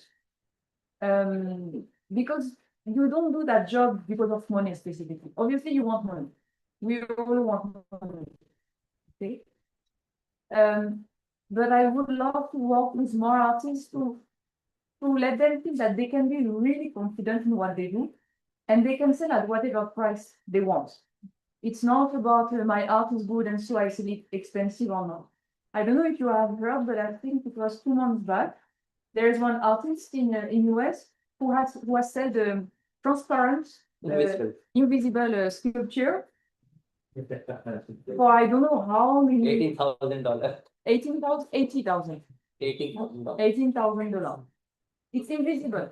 So he just gave the certificate. It doesn't exist actually. At the beginning, I thought, oh, maybe he found technology, you know, to make it invisible. You can still touch it. You know, no, it's not there. So he solved the concept of invisible sculpture. And he solved it. How come? Because he's confident with himself. Because he has that confidence, he has that vision, he has that project within himself, and he's able to sell that. So I see the potential in so many artists. They are so good, they are so great, but they are not able to sell whatever they want to sell. So in my idea,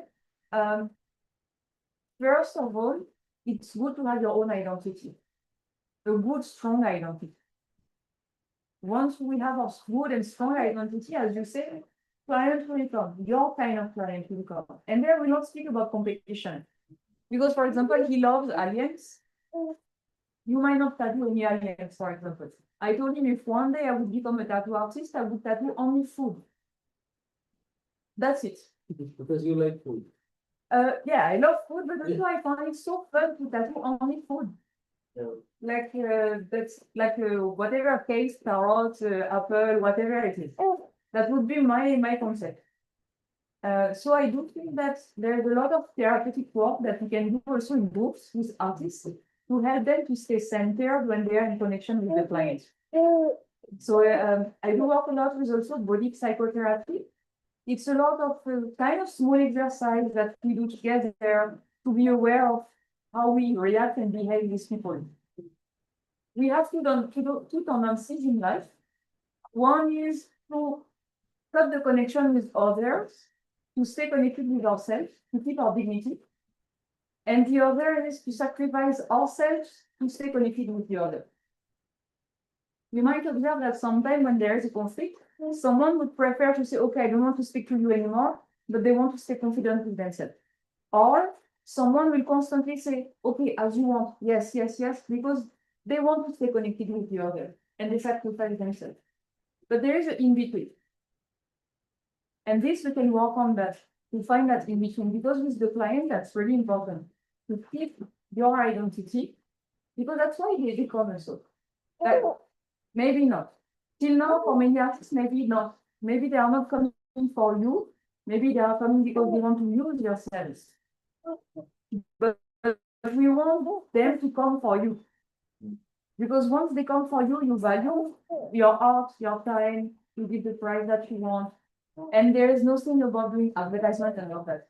Once you have your own identity, people will just come because it's you. And so I would love to work on that. For example, in France, you know the macaron, the small biscuits, macaron? Okay. There is one shop in France. It's called La Durée. Okay. They sell only macaron. It's not like other pastry shop where they sell baguette, bread, and macaron and whatever, all of that. Only macaron. They are opening some shop everywhere in the world. Like there is one in Delhi now, and people are queuing to go inside just for macaron. That's it. But this is their identity, and their identity is really strong. So, but to work on that, it's not just about okay, I roll my shoulders back and I feel confident. It's much more than that. It's about each individual. How do you see yourself? How do you connect with others? And that can be a beautiful work to know more about yourself, for your staff, also to know more about themselves. And after, you might feel that they will feel more confident with their client. And so automatically, business will come. So this is one of my projects, one of my dreams, I would say, to work with artists. Not specifically just with tattoo artists, with artists in general. Yeah. Because Alger also has a community of artists. How many are that now? Around 250 different kind of artists. And you know, at home I hear whenever they have a Zoom meeting, I hear, oh yeah, I'm making a watercolor and acrylic, but I can also do mandala. I can also do this. And at the end, it's like the same. You hear the same every time. People are not able to find their own identity. Because maybe they were pushed to adapt constantly. But in that world, you need to have your own identity. That's really important. Really, really important. That's how we recognize the Picasso from Gauguin, because they have their own identity. So, yeah. I don't know what you think about that, about your artists, if they are able to find their own identity or not, if they feel confident with that. It's a process. That's a process. And that will be a process for life because we all change. But having your identity growing, changing, evolving, it's different from sacrificing. It's different from constantly adapting to others. Because as Becca was saying, it's okay, it's cool to tattoo infinity, but enough infinity tattoo, you know, like enough heartbeat and the heart at the end. And, yeah. Yeah. And it's speaking to him also, because he just joined me 3 days back, Hmm. and I was telling him, when a student comes to me and wants to learn, like doing a lead code, so I teach basics and the foundation, Hmm. and I have a style of working. Hmm. You can watch me work, but I do not want you to copy Yeah. what I'm doing. Because the minute you copy what I'm doing, Yeah. you're becoming like a replica of my Mhm. my style, and I don't want that. Yeah. I want your own style. Yeah. Yes, I have certain fixed ways of working. I will tell you to work like that, Hmm. so that your basics and your foundation just fine. After that, how you develop your style is there. Yeah. Then that makes each artist unique. Yeah. Yes. So I told him also, I teach you only foundations. After that, when you develop your style, I'll be there to guide you through it. If there's some mistake in it, I will tell you, okay, this is wrong. Yeah. You can change it, approach it this way. It's about the technique here. Like it's but it's not about the style or. When Rebecca was there, Hmm. I kept telling her, when she was practicing on practicing. So you're very fast. You're not giving it enough time. Be more patient, Hmm. be slow. Yeah. Don't think that this tattooing, it's like a print. It's not like Control P and then it just prints a paper. No, take your time, be slow. But if you also observe Becca, naturally her rhythm is fast. Yeah. Whenever she speaks, she adds it's a part of her identity. So the rule of be slow. Yeah. This whole process of doing the tattoo is something where you have to do it slowly. You have to feel it. Yeah. Like we rightfully put it some time back, after he left me and then when I met him in Goa. He said, I'm not doing a tattoo, I am the tattoo. That's what he said. Yeah. Okay, and I completely, I said that's the correct thing. And how do you feel you are with that? Like when do you feel you are and when do you feel you are off? You will just have Because that connection. there are some days when you might feel that you are not do that. There are some days you might feel you are out of it. So what is making you feel that you are like the You just have that Stage, I think, to be absolutely connected with but is the present. you feel abstract. You are still connected, but how do you feel that? Yeah, so you just feel, you feel liberated, you feel free. And you just, that's how I feel. I Yeah. feel liberated, free, So you and I just feel I so think happy. beyond feeling for me at Yeah. that point in time, because I am not myself anymore. I am, if there is something called as God, universe, the Yeah. one, I am at that point in time one with the one. So it's a outer body, outer worldly experience for me. at Yeah. least. So then I come back to it and I look at the tattoo and I feel good about it. Then an emotion comes in about, being happy, sad, or whatever. That's an after effect. Yeah. But in that moment, I don't think I'm comprehending anything. Yeah. So to be honest, this is what we call being in France. You are fully in France when you are in your tattoo. Yeah. It's not about the logical mind anymore. It's all about It's all about And then being you just one. want to put in so much more into that art. Yeah. Something which is not there on paper or on that design, you just want to give it more. And I can't explain it. This comes from inside. I feel It just flows. Yeah. And then at that point, you just tell your client, I'm sorry, I'm just connected. Can I just do what I want to do? Oh. And if they say okay, you just go ahead and you make it something Yeah. so wonderful that even they are so taken away. Yeah. I think. So that comes only with some tattoos, some designs when we work. It just comes, and those days are, I think, the best days an artist can actually. Do you see if you have let's say you have your routine and you're able to go in that flow, but some days, I know you went out to party or whatever, and the day after you are not able to be in that. Yes. Yeah. Yeah. So there are things helping you, supporting you, and some other kind of routine not supporting you. Oh. So there are times like it could be maybe my breakfast is not the way I wanted it. Yeah. Yeah.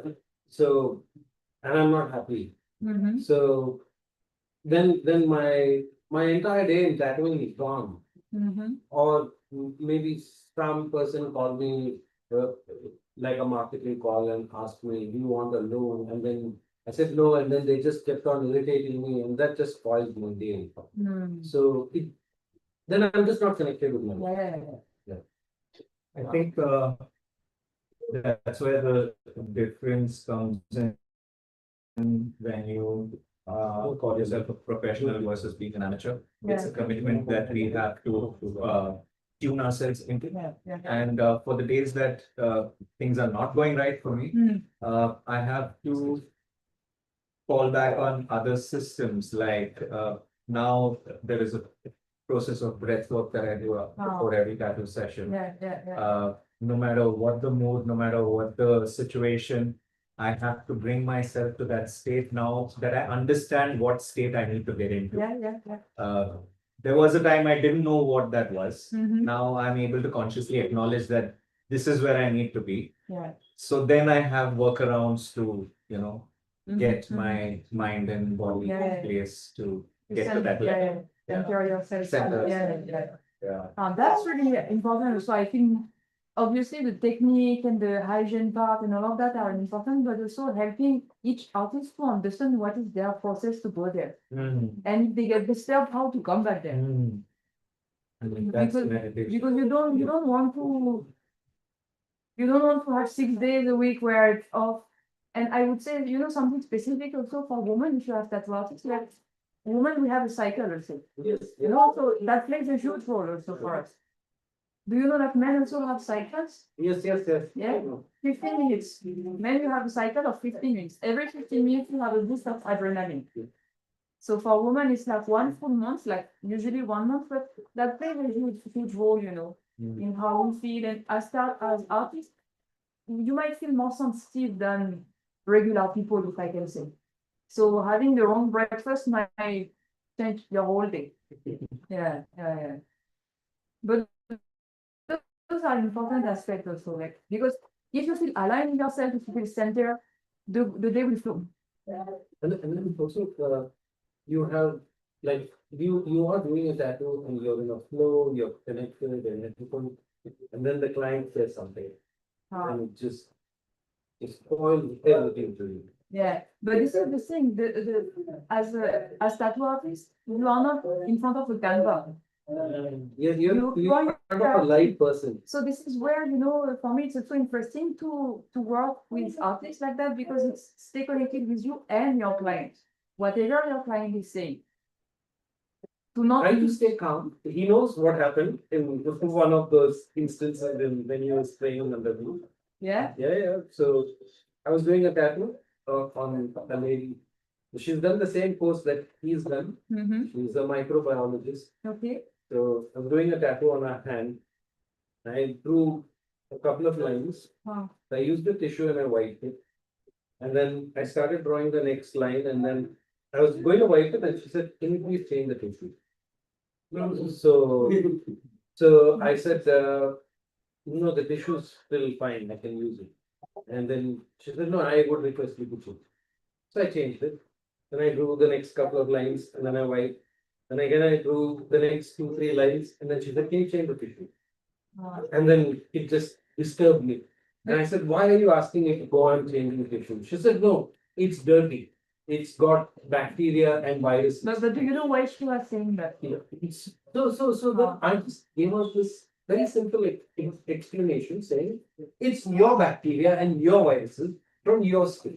And I'm doing some work, which is an artwork. I'm in a flow of thought. I'm drawing this, and you constantly disturbing me is not helping. Yeah. No, I would request you to change it. I've done microbiology. I know how these bacteria and viruses are. So I said, when I come in for a blood test, I just gave her an example. I said, if I come in for a blood test, you have taken a sample of my blood.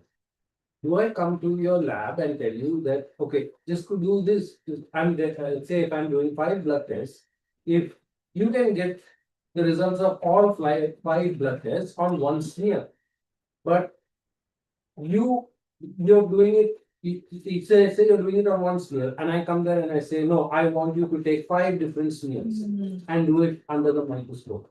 It's extra effort for you and it's going to disturb you because I'm standing there and telling you, no, remove that smear, put another smear, remove that, put another one. It's going to disturb you. You're not going to get the right result. Because no, but my profession is different, yours is different. But you know what happened for her? She was scared. That's it. So the thing is, this is where, sometimes I feel that as a therapist, I can maybe give you some tools, to not have, to explain yourself and argue, like this is your client. Like, mirroring emotion. Oh, are you scared? And there she can say, yeah, I'm scared. Okay. Because we all are really sensitive to emotions. Even if they work in IT, in lab, as tattoo artists, whatever we do in life, whatever we say in life, at the end it's because we want to feel something or not feel something. Correct. So she was scared. And then I made the biggest blunder. I removed my gloves and I kept it on the table. And I said, I'm sorry, I cannot do your tattoo. My mind is completely messed up. So I'm going to ask Deep to do your tattoo. And Deep was just an intern. He just started tattooing. He didn't even know which glove goes on which hand. Yeah, he didn't know which glove goes on which hand. And she just looks at me shocked. Like, no, please. I said, no, I'm so sorry. I said, Deep, come in and do the tattoo. And then he's shocked looking at me. And I stepped out. Yeah. So, but ultimately he finished the tattoo. And but at the end, it's also like, at the end of the tattoo like this, you need to feel good and the client needs to feel good. she was Whatever at the end of it. Whatever is happening, you also, because I see your body already contracting. She told me, I'll buy you a whole box of tissues. So that was not the point. Yeah. Okay, so it was not the point of money or anything. Okay, so I didn't want her money. I even told her, I don't want your 100 rupees for a box of tissues. I mean, I can buy it. Say it. If you offer tissue, say it. No, so what? We didn't want that kind of. Yeah. So yeah, this is because you have experience, okay, and you had someone who could take the tattoo after you. No, so he has not done a single tattoo. Oh, okay. He has not even done a single tattoo. But did you continue the tattoo? Yeah, he finished it. Yeah, but you had him at that time. But just imagine you are fresher, you have someone in front of like you like that. You have no one, helping you for that. You have to stay with the client. Yeah. No, I've had that kind of experience. How do you handle that? It's like I've kept quiet. I've just kept quiet and I've said it's absolutely. Yeah. You want me to change the tissue? I've changed the tissue. If you think that this line is wrong, yes, this line is absolutely wrong. And I even told them, if you think your friend can draw this line better, let him wear a glove and draw the line. I've told the client that also, and because the friend was the one who was going on telling him like another client. No, this line is not correct. This line is not correct. So, and the client is like, yeah, see, this line is not straight. So, and the client is, and I said, if you feel that your friend can draw the line better, Yeah.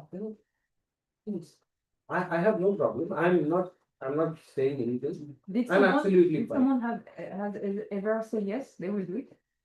And the friend will say, no, I'm so sorry, and they'll go. Yeah. They'll run away because they don't want to hold the So machine. no one was enough ball to see, okay, I'll do it. Yeah, no one. Yeah, if they are boyfriend and girlfriend, yes. Yeah. The girlfriend will say, yeah, can I tattoo him? Because they want to Yeah. inflict some pain. Oh wow. Yeah. Yeah. So yeah, you can have those kind of, it connects to emotions, it triggers your emotion and so your alignment, your center, and the quality of your work and your relationship with your client. And at the end of your day, will you sleep peacefully or will you again think about it, Oh no. So That's the thing. So there is that part with the client. There is that part with being confident with your own identity. And for some people, they have never been able to develop their own identity. Because developing identity starts from approximately 8 months when we grow up. Mm. But they never had that opportunity in their life, if I can say. And after, there is obviously that part where there are clients coming and you want to convince them. The purpose is not specifically to convince them. It's just to tell them, this is the choice. What do you want? Because with convincing them would feel that you have to prove yourself. it's advising them. Yeah, we don't want to convince a client. Like some people, we use that kind of vocabulary, but here we don't want to go there. But still, some people are using that vocabulary because they didn't get yet that you don't have to convince them. They already have their choice for 90% of them. They know already what they want. They know. Without you, like they already know if yes, they will get it or not. They come in with that. Yeah. And after, obviously, you have also the client who wants to bargain and all that. And That you can tell in the beginning only. yeah, but there are many artists also, who they lose themselves at those moments. They sacrifice themselves or they get upset and like suddenly the connection with the client is not good anymore. Or So my advice for that is get married and have your wife do that. Get married and let your wife handle the finances. yeah. Yeah, that's the best because and no, sorry, this is the price, and if you want to bargain there, that's my wife. Please speak to her, and she'll do the talking. Yeah. Because usually clients will not bargain with the lady. Yeah. Yeah. Yeah, they will not bargain with the lady. Why? Because they usually know that the ladies are. They just put their foot down and they say no. This is the price. This is the price. Huh? Yeah. So she's seen that in my studio. I always tell my wife to come in, then I have to pay. You have to see when somebody starts bargaining, she starts to turn red. What is happening? How do I handle that? Can somebody? Yeah. Who does it? Yes. Ah. How do you do that? So someone is trying to bargain. Yeah, he's good brainwashing exactly. Say that loud. I just hold it properly and Manipulate, yeah. just tell them before anywhere you could get this whatever work and I tell them that's I give yours. Yeah. Okay, do that and that. So what I do personally, because as therapist, I also have people who are bargaining, like what. So I tell them, okay, so I will refer you another therapist. You'll refer them to another thing. Yeah. I tell them, okay, I refer you to another therapist if you want to pay less expensive. And they're like, no, but I want you to give me therapy. Ah, but that's different. Yeah. And there I explain them that whenever they want to buy an iPhone, they don't go there and bargain for it. It's connected here. Exactly. They plan for it. You plan for it. And you become responsible of your friends' living life and all that. So you plan for it. And whenever you're ready to hear. So this is what I say. Personal. Because usually if you tell them, I would refer you to another tattoo artist. Some will say, okay. So you know that, okay, it's not Yeah, fun. that person is not. Yeah, and other will say, oh no, okay, I'll pay. So that helps. Yeah. Once I also had a tough client like this. Whatever I was doing, he was saying that it is little bit you can do more here, right? Little bit you can do here. At one point I got frustrated that how much I can do. I have given you already 3 hours of time, and you came for 1 hour, and then now I already have 2 hours of time extra given to you, because you don't know how much that can go for your. So then I made him sit for next 4 more hours. I said it's not done. It's not done. So when my frustration went to the next level, it dropped. When I said I'll continue tapping, I don't have an issue with tapping, because the longest hour I have done for in my life is 30 hours. Now for him, 3 more hours I made him sit. And he's like, right, please leave me. Because I kept making bigger and bigger and bigger, that's for it, until he got exhausted there. But this kind of revenge. Revenge. That's the only way we can take that revenge, you know. Yeah. Like that is a service, so I make sure we get a good service. When it's done, he likes it, I'll just quoting properly. Then it's the right way to go about it. But there are, in spite of you quoting the correct price and everything, you will still have at least 5% of clients who will bargain at the end. They will say, hey, so much, make it, I'll pay. So say if it's a 20,000 tattoo, they will say, we'll do for 20. Well, straight away, 8,000 rupees, they want discount. Okay. Yes. And then when you say, no, I'm sorry, I cannot. No, best price, not yours, not mine, 15. It's like, oh, and I tell people like that, I said, see, I'm not selling onions and tomatoes here. You have not come to a market. You have done some artwork on you, and this I cannot take it back also once it's done on you. Usually you set the price before or after? So I give them, I charge based on time. Yeah. So I tell them this tattoo will take maybe 4 hours, and then I tell them this will be the pricing. Yeah. If it goes more than 4 hours, I don't take extra. I will charge only for 4 hours. Okay. So if it's more than 4 hours, that's on me. That's my cost. Yeah. So 4 hours I will bill. Hmm. So if it's 4 hours and it's about say 25,000, I will tell them it's 25,000. Now at the end of that, I would have worked maybe 5.5 hours. Yeah. Still they will say, no, but make it 15. So I have for that, I have an agreement before my client come. So for me, it's different because they book the 1.5 hour session. But before I book it, I send them a policy cancellation with the price of the session.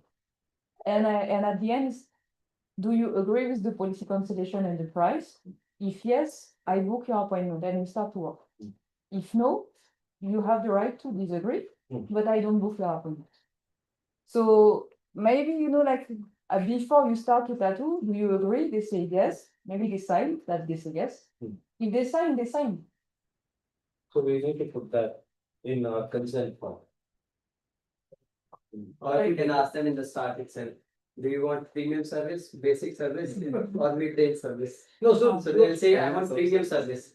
So then you tell premium services 50,000 rupees, you pay on spot, and I'll give you premium service.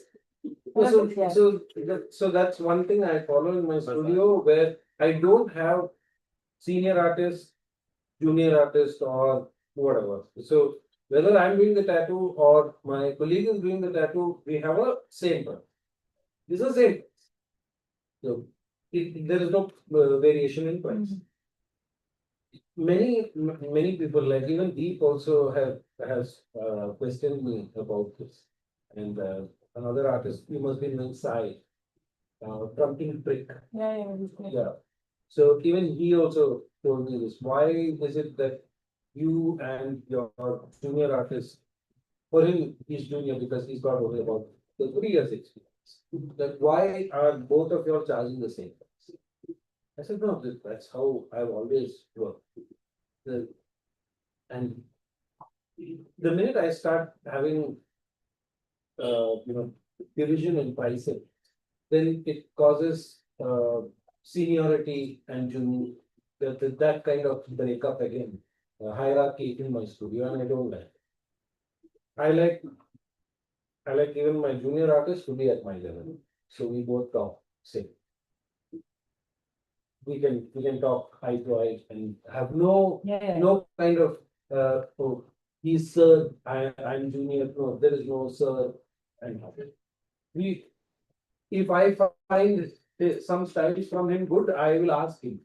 And if he finds something good from me, I will learn that. That's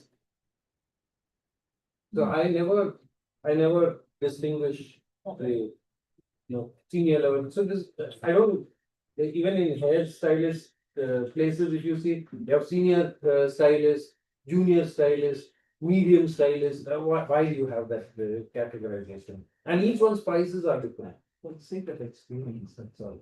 But you see, if you no, so I'll explain it in a better way.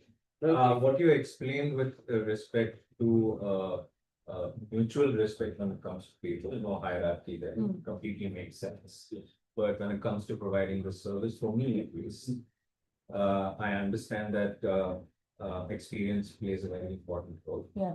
And that should be charged differently, wherein it can work to the advantage of the business, where if somebody is not looking to pay so much, they still have an option to pay less and get the experience of the studio, because you're not giving them, you're not diluting the experience for them just because you're charging them less. It's just that the artist who's working on it has a certain number of years of experience, and they also get a chance to do a tattoo, and the client doesn't need to pay as much, which also reflects on your expertise, meaning to say if that person understands that this person is charging less and you're charging more, it simply means that you have more to offer. So that's the only reason why I feel. And I also look at this charging like a standard price in this way, where the minute you start charging standardized prices for the senior, junior, whatever artist, everyone gets an equal opportunity. Yeah. To work and get funds. But the minute you have like senior, middle level, and junior, so most say a client who walks in would normally not opt for a junior level, especially when it comes to tattooing, because they might not want to be tattooed by an apprentice or somebody. Yeah. They'd rather want to go for somebody with some level of experience or a senior artist. So you're not giving an opportunity to the very junior artists. How I tackle this situation, because I have experienced the same.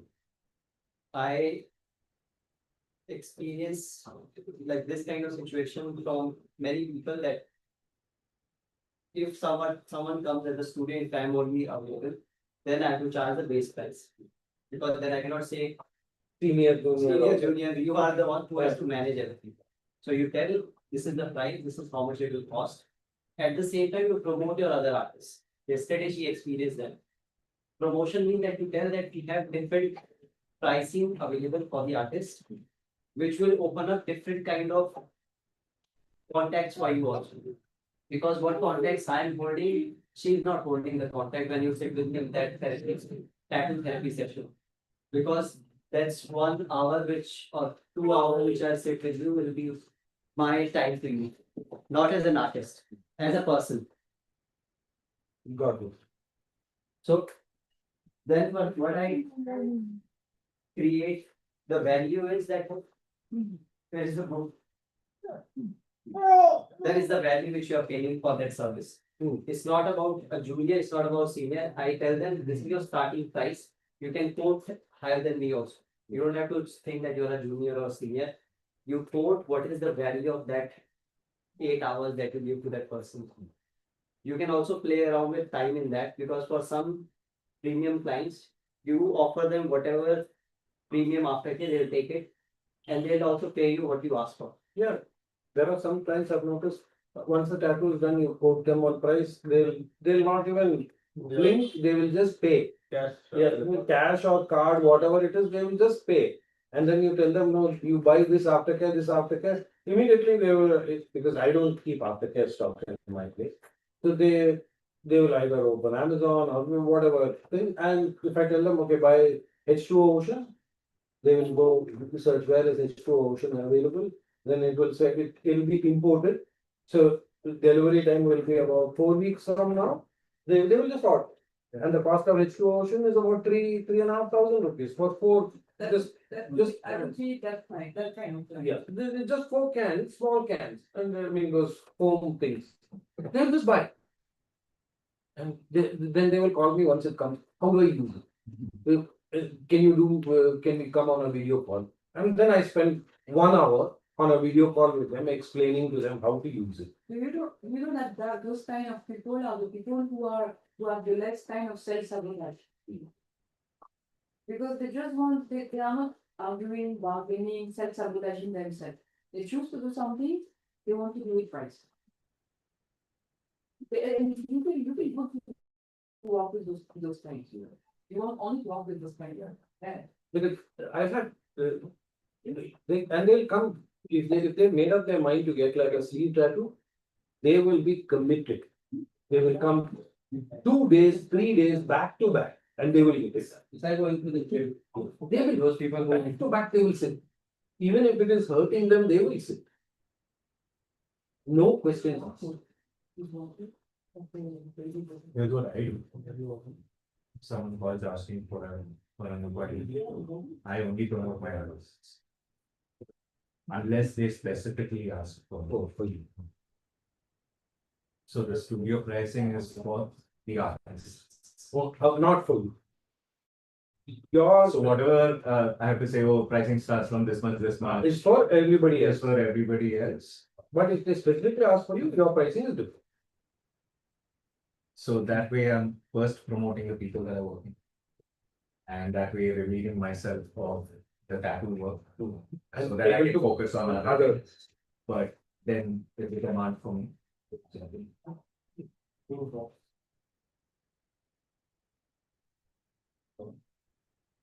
So what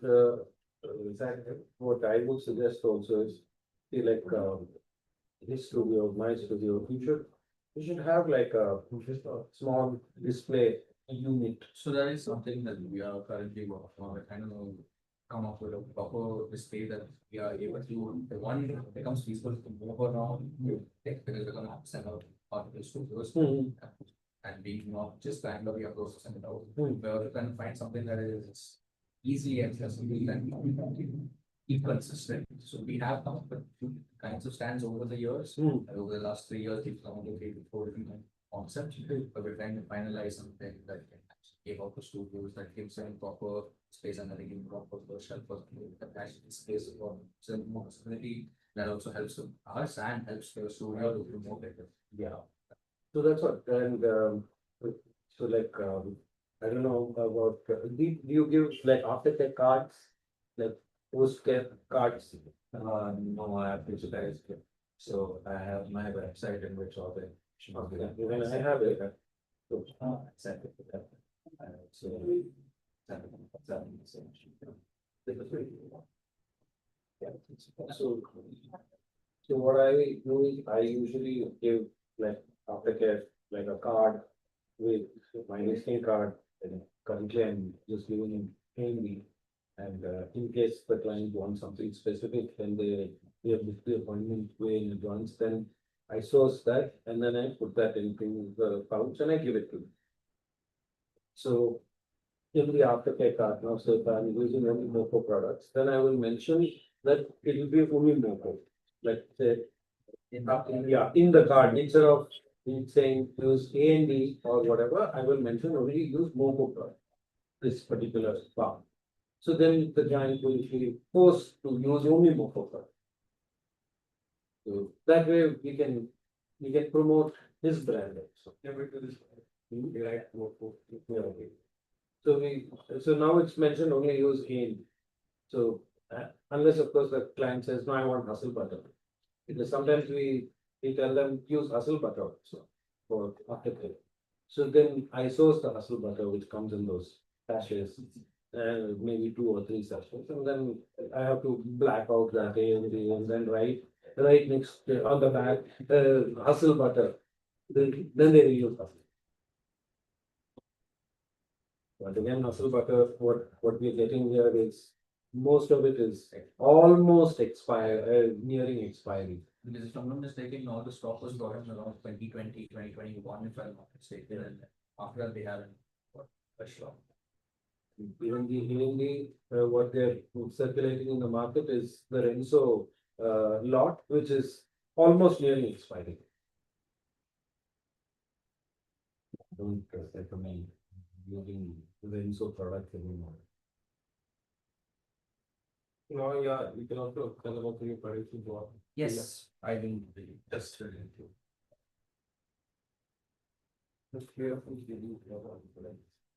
Okay, So the last thing that was the takeaway based on whatever you explained.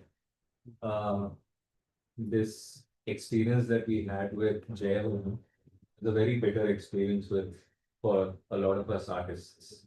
It felt like they exploited us and then they were like, there's nothing you can do about it, kind of thing by the end of it.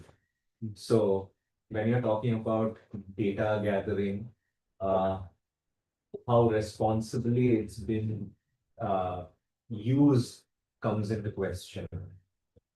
That's a gray area for a lot of people. So I feel that's one thing that definitely needs highlighting if you're going to talk about data gathering. Yeah. It's more like how Facebook, Instagram are there. People want to go there because it's available for you. People want to go there? People go there because you want to use, like people want to use that service because they find a value in that. So we would like to have more like value-driven service with proper regulation and guidelines, like all IT companies also follow. They also gather all the data.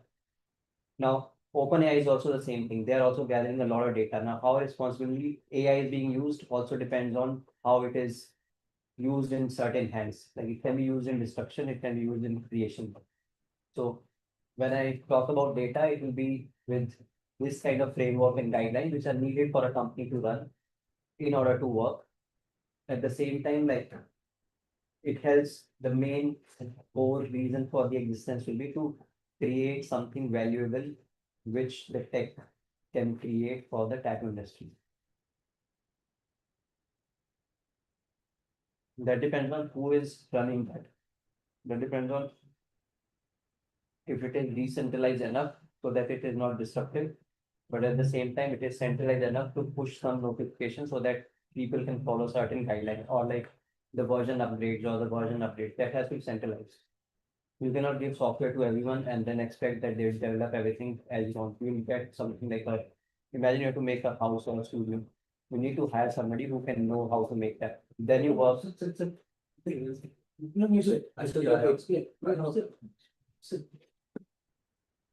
Yeah. So with this data, the idea is that we create something which can be helpful for the tech industry. Of course, with all the guidelines which are recommended and things which are needed for a company to run. So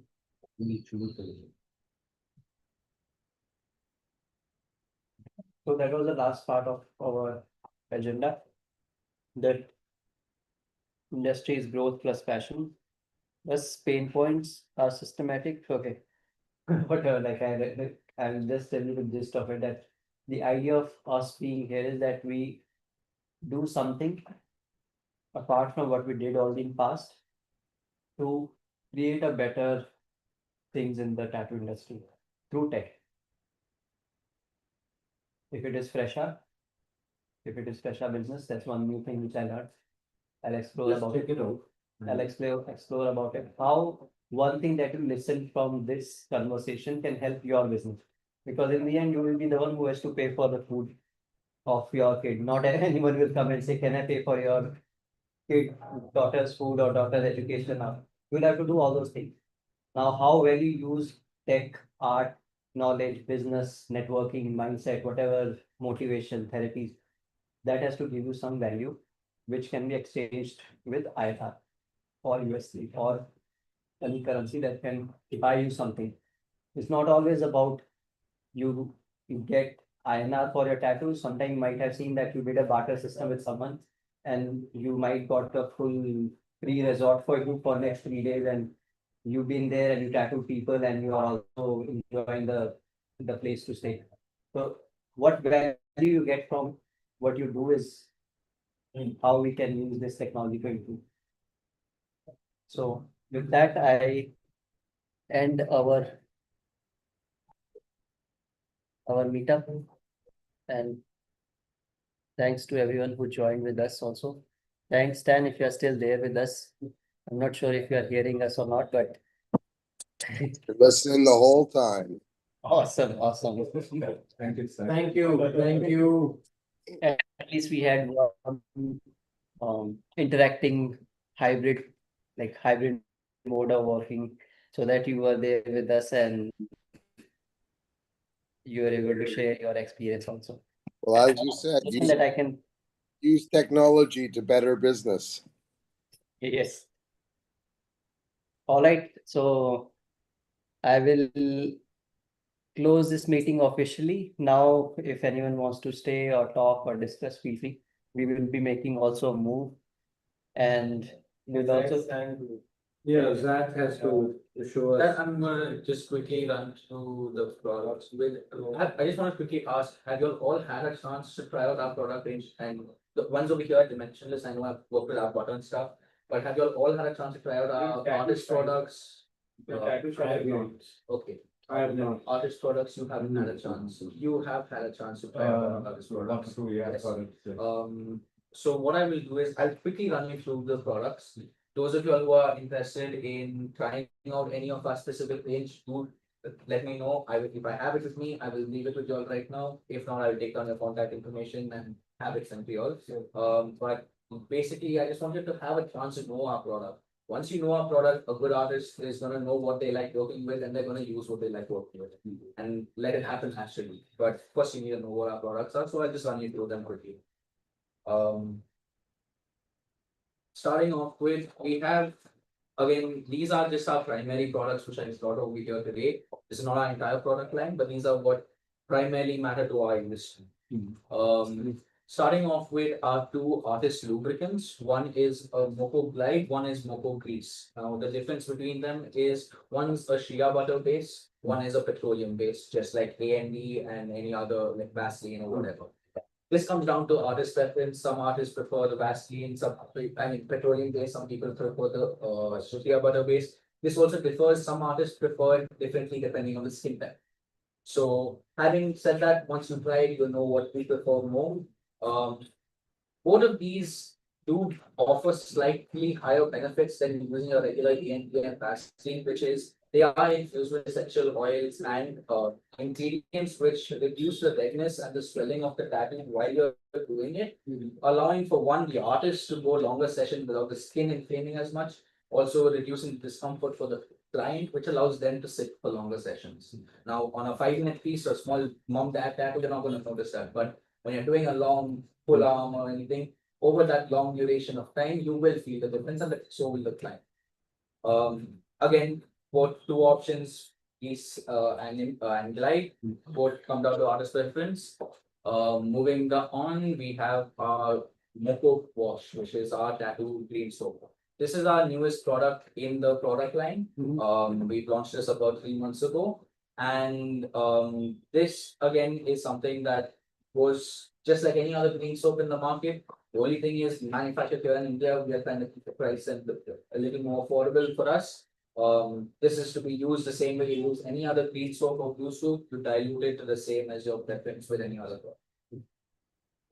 product. Next artist product that we have, which is honestly, I think one of our strongest artist products, is our Moco Imprint, which is our stencil application cream. This we would put up there with Dynamics Magic in terms of holding strength. You could compare it even to stencil stuff. And in that sense, I would say it's slightly stronger than sensitive slurry.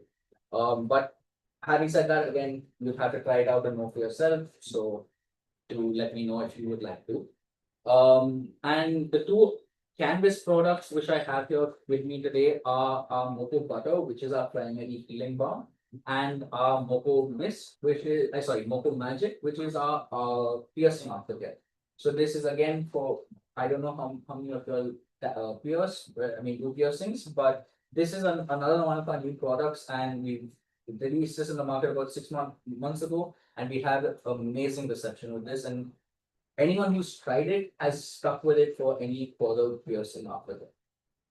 We've had customers who have told, there was this one lady who had about 18 piercings, and with 17 of her piercings, she hadn't used this product, and she was getting keloids with healing her piercings. On the 18th piercing, she used Moco, and she was keloid free. And having said that, she's gone forward with more piercings and has also been keloid free since then. So there is some good, strong healing power in this as well. If you're a piercer, then I would love to. I do expansions. So Oh, does so you do. this work for expansion? Absolutely. So actually, I have a friend right now who is in the process of stretching, and he's been using this to recovery. And he moved from 10 gauge to a 6 gauge within the span of 15 days. Sorry, from 6 to 10 you mean? Sorry. From 6, yeah, from 6 to 10. From 6 to 10. Yeah. So within 15 days. So it has helped him with his process as well. I would suggest that you could try it out for stretching as well.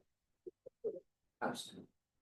And coming back to the butter, the reason we started Moco was because of this product. My dad is a diabetic patient, and for him, the recovery takes anywhere between 20 days, 30 days to 40 days, depending on his immunity at that point in time. With COVID, it went even further.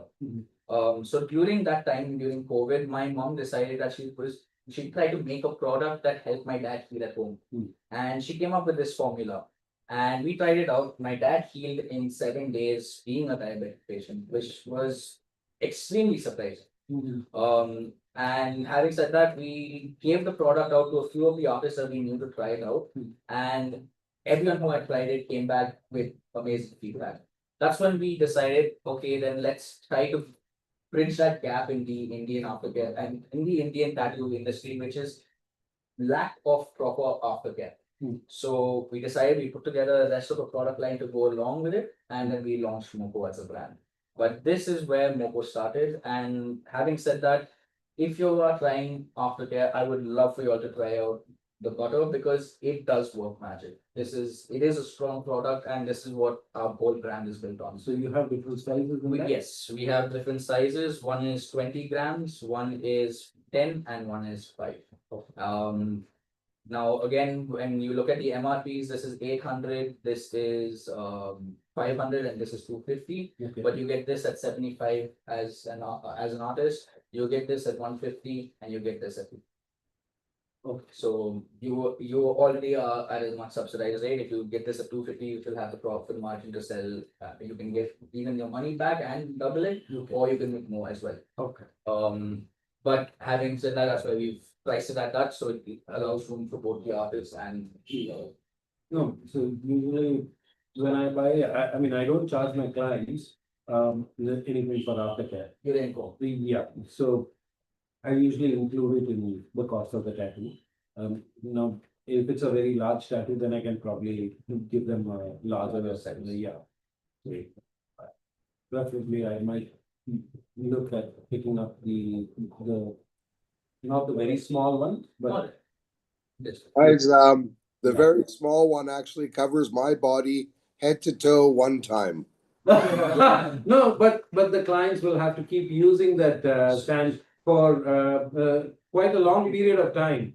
I'm saying a little bit goes a long ways, and that little 5 gram covers me from here to my ankles once. Wow. Yeah. So that's the thing. Even when we the usage, we say it's apply like moisturizer. Yeah, apply it in light applications 3 to 4 times a day. Let your skin breathe, because that is what your skin needs to be. Actually, that's something we've done through our testing as well. So Dad actually when he got a tattoo, the same day it came on and he just kept putting it on and he kept layers on. That tattoo stayed fresh for the next 1 week. So it also shows that the way you use the product makes a huge difference. But it's in the right situation, if you use it the right way, these are the best benefits. Okay. Awesome. So the other, so this one, the wash, so we dilute this according to the percentages that we. And how much is this? This is just a sample size. We sell this in the jar. I will just 5 liter or 500? sorry, 500. And No, usually it comes 500 ml, I know, but so 5 liter is like, it's for the next 10 years. We can have a bath in it. so 500 ml is 1,400 MRP and 1,000 rupees as $2. Great. We'll be using this for our stuff only.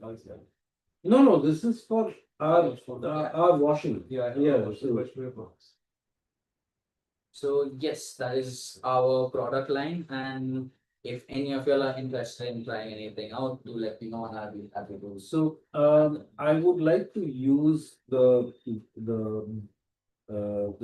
this for the artists, these two, and just see how it is. And then, what sizes do you have in this? So these, so I know the glide comes yeah, like so that. yeah, that's what I was coming at. The glide comes in a 150 ml jar, and the grease comes in a 300 ml jar. Okay.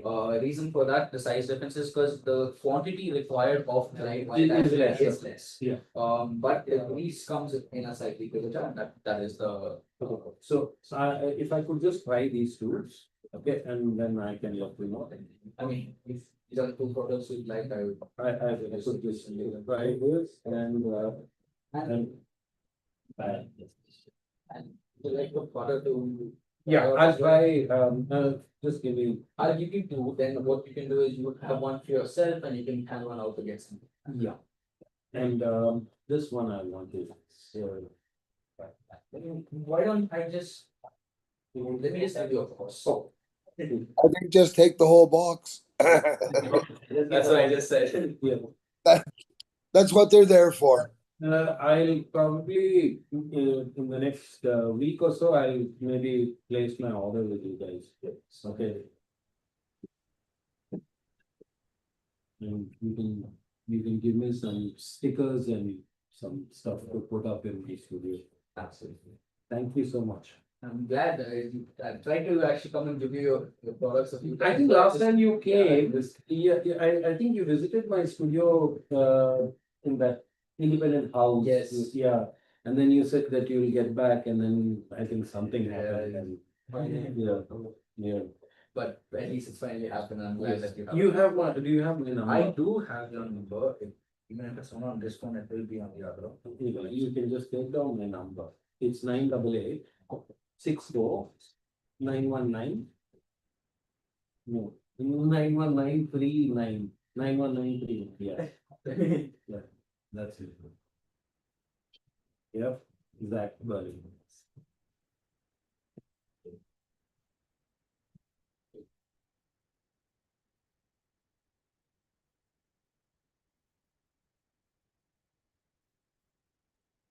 You're on the box. Yes, absolutely. Cool. I will stop the video now and If you try out the rest. we will wrap up and. If you like the products, then that's all that matters. Thank you. So I'm definitely going to pick up a lot of stuff from me. That's great.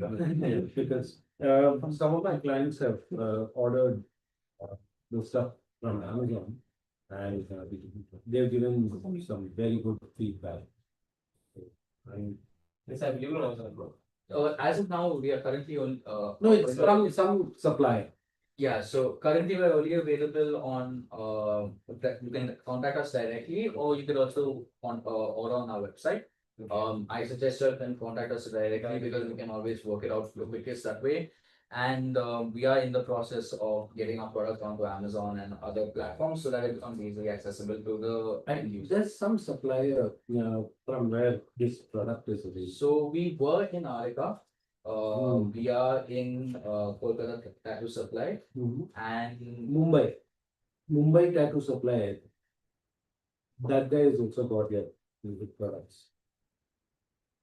waiting for that. Stan, No, I think Mumbai Tattoo Supply also has some of your products. I've got a couple guys interested, but no one signed the deal yet from Mumbai. I'm just waiting for the deal to come back from Needle and Vibes in Kerala as well. Okay. So starting to branch out. Okay. No, because my clients have picked up some. So some it of was his available on Swiggy minis as well. And that was like No. So my clients bought it on Amazon and it was showing Mumbai Tattoo Supply. Wow.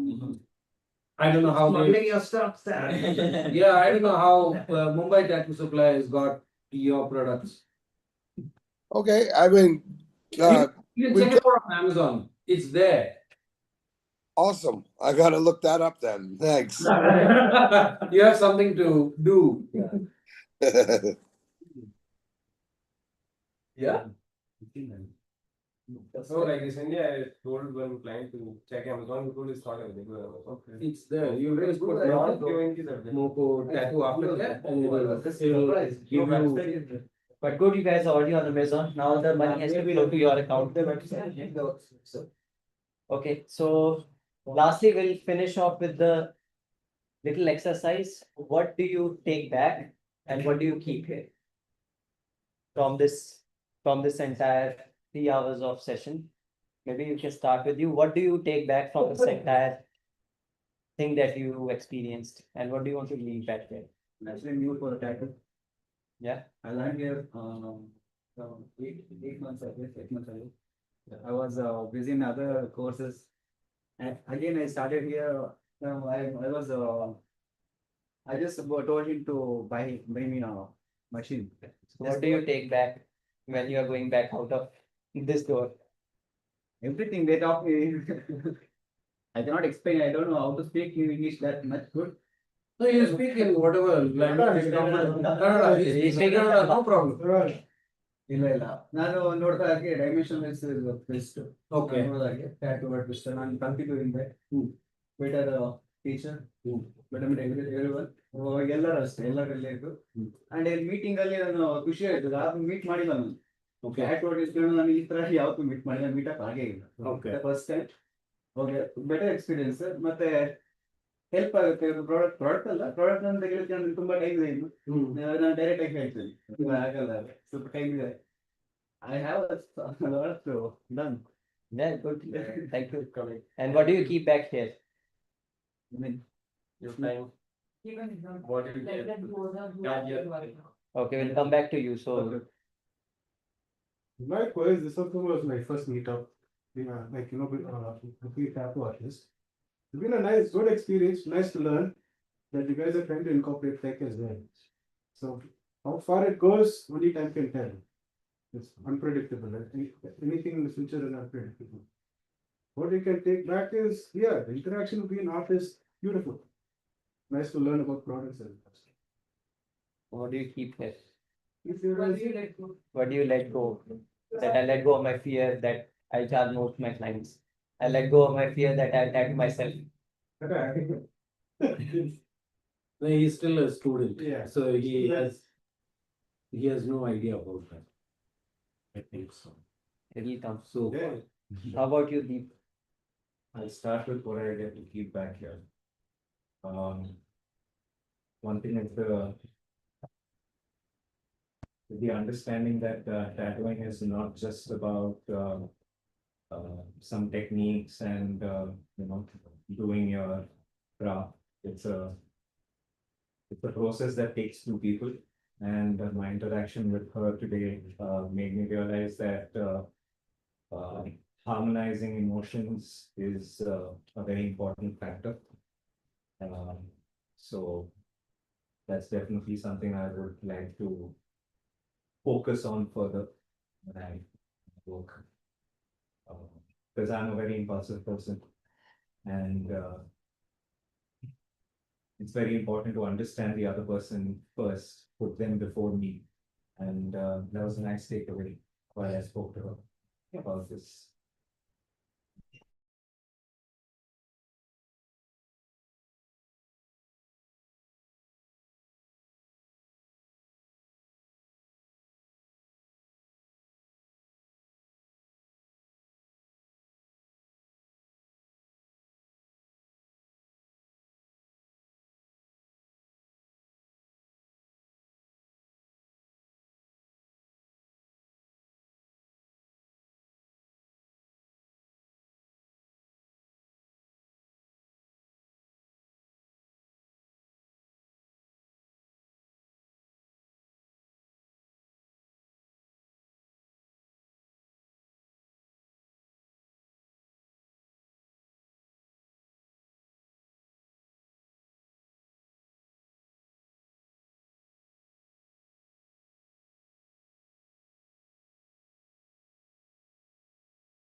Here at the end, we'll get back what we can share from our platform. Absolutely. Thank you for coming. Piyush, what did you keep here and what do you take back from this experience today? Like what I take from this, like, it's good to know that people who have been teaching for a long time and so finally get to meet with them. Like keeping the service static industry alive for a long time they've been servicing. And I'll also visit them now to their studio. I've been to Vipra. Now I'll visit your studio. I'll be very honored. They'll tell you, hey, who are you? No, no, no, please, please. I'll be very happy to have all of you on the company with you. Like I like the time. I really I came like time. I respect it. So, what I'd like to leave back here is leave behind, let me put it that way, is the ego and the attitudes that was clouding this entire industry and this, that was plaguing it. So I would like to leave that behind. I've always been a person who has been trying to achieve a level of understanding between all artists and trying to build a sort of a communication between every artist so that we don't have any kind of ego clashes. And ever since I've tried to do that, I have only come across obstacles. This get together that we've had, though it's a small meetup, I find that it is a very healthy and matured get together where people expressed their views and their thoughts in a very professional manner without hurting anybody else's feelings. Okay, which is what I love. So in that aspect, I would like to say the bias that I had about the industry, about artists saying, no, I don't want to meet you, I don't want to do this, I don't want to support you, I want to leave that there. And I think that this is going to be the first step to doing something very great in the future. Yeah. The second thing I want to leave behind here or forget about is the fact that there were a lot of misconceptions about the tech and stuff like that. I still do have a lot of doubts, which I'm going to call you and clarify and verify with you. So please be sure that you will get a lot of calls from me. So I've got some of it verified, but the most important thing is my the blockage which I had about technology has kind of been opened out, and I want to leave that blockage be. Okay. And coming to the thing, take away from is that we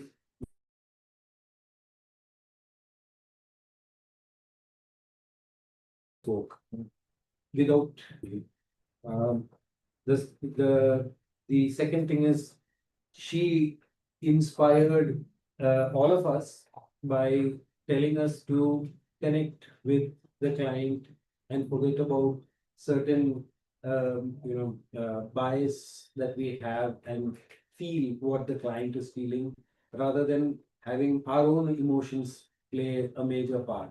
So I like what you just said.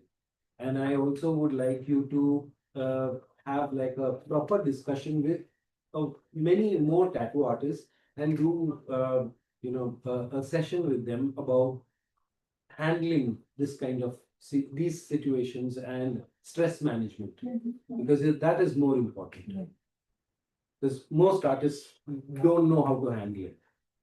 And yes, the last thing I'd like to take away is Zach here has been very silent in the beginning, but at the end, when he had to speak, he explained all the products here, whatever had to be, and he was kind enough to give us some samples. So, and yeah, and the last but not the least, the students that I have here, thank you, Rebecca, for inviting me to be a part of this. And thank you to Ajay for having me here. I'm so honored to be a part of this and share my experiences here with you. I hope it made some change and some difference. Thank you. Thank you. And I'm glad that all chairs are full. We don't have people sitting far. Yeah. That's perfect. We no matter how many calls you do or how many people you invite, those who have to be available physically, they will be there. People watch recording or they will leave recording, whatever will happen. But the experience, this cannot be replicated with what we have. So thanks for accepting also or coming because that's one thing which you can do in Bangalore traffic to come from so far. No. Today was a holiday, so there was less traffic. It was a great day to have this meeting. Yeah, I was surprised how long it took. I got you in 15 minutes and I was like, wow. Yeah, so it was very fast. I got from Kurumangala to here in half an hour. So I was very happy. It's an auspicious day. It's an auspicious day. Zach, about you, what will you take and what will you leave today? Key takeaway, I have to agree with what you said. This is something that should be done more often because, and it kind of goes hand in hand with what I'm leaving behind is I had this vision in my head of I've we've had the opportunity to go to a lot of gatherings and like conventions and stuff. And like I said earlier, there's always that little bit of tension between the artists and stuff like that. And what this has given me is the opportunity to see that not all artists are like that. Not all artists, not everyone in the community is so against each other. There are people who are willing to work together, help it grow, and look at it from the beneficial side of everyone. And so my key takeaway is that there are people in the industry who are there to help each other and help each other grow. And definitely one other thing I need to take away is that I need to get one of these rooms in my house. Yeah. Definitely. Okay, we'll go and why do You you want want to to hear jump? what I have to say? Why do you want to We'll hear from you. You guys will say everything. It's like based on your points, I will say something. Justin, I think Yeah, I have one. I really like the, what do you say? How down to earth and humble some of you are, especially you being one of the senior most and you were in your prime years, pretty much knowing everything in Bangalore. And from there you came here and said things like, oh, thank you for inviting me. You're so humble actually in so many ways that I look up to you in that way. And also it's nice to have mentors of these different categories of expertise and years of experience. And somebody you can look up to without getting intimidated. Where you're like, oh, I'm so small, I'm just starting out, and this person might look at what I have to say. But then I feel like I've also been privileged enough to work with people who have always given me that space to grow and ask questions and make my mistakes. I think that is something I really want to do more of. And I would encourage everybody to put yourself out there, to just keep going out, meeting people, because if you just keep being a bubble, I don't think you'll ever learn. Because there'll always be artists who are very good at what they do, but they'll also not be a great teacher. because they can't really be in acceptance to the fact that somebody so young can, probably be better at something they are not good at. So that I didn't feel with my mentor. I didn't feel it with you when I worked here. I didn't feel it with my previous workspace as well. And I feel like that's maybe a privilege I had. I'm not sure how many people have that. And I also feel like that's also because I kept putting myself out there. I had to go around look for my people. And you only find your people when you keep looking out. If not, you're gonna be probably just smashed by people who will just always want to be the bigger person. So what do you need today? Be today. I'm gonna be here, so there's gonna be lots of me. So be careful about what you're going to say now. Be very careful about what you're going to say now. I don't think I have the hesitance with him, man. I can just be anything. I don't think I have the hesitance that he's gonna misinterpret it. That is a good relationship. Yeah, so. So something that you want to leave from your mind, like he left ego, that he will work from non-ego level while meeting people about the industry or yourself. I don't think I ever had that ego in me to begin No, I'm with. not saying you say. But So with me, I had that ego and that thing only after I formed the association and I started approaching people to kind of join the association. That's when, I mean, at that point of time, I had no ego. I went with zero ego, with zero attitude. I went to everyone asking them to join. But then the feedback I got from almost about 60% of the industry here in Bangalore was so bad. Some people didn't even want me to come inside this. They literally asked me to wait outside. Okay, so it felt very how do I put it? Very insulting. Very insulting. They say, I'm not going there to steal anything from them. I'm only going there to help them and to help their studio do better. But when you go with the intention of helping somebody and when they insult you, that's when you lose all faith in artists and the general community. And that's when I started having this bias and ego about, okay, no, I'm not going to talk to this one. I'm not going to talk to this one. This is how this person is going to react if I were to do this. So I built a wall around myself. And I said, no, I'm not going to share what I know with anyone. People who want to know what I know have to take their time, get to know me first, and then only if I open and you betray me, you're out forever. And I will never talk to you. That's the end of it. So today, just by meeting you all, so this between us, there is no ego that I have. Okay, it's now free. It depends now. As more and more artists join this group and then we make it bigger, that I will start opening up to more. It takes time because I have been hurt, I have been insulted, I have been put down by artists who are much junior to me. Okay, and have been spoken about behind my back, which he's also aware of, and I got to know about it. So these things happen, but when you're trying to help people and they do this, then you feel bad. So you tend to start having an attitude and an ego with everyone. That's what everybody calls it, attitude ego. But I just built a wall. So thanks for sharing. And thanks for opening up for us. So my experience Little louder. was very great. Like, it was a good experience.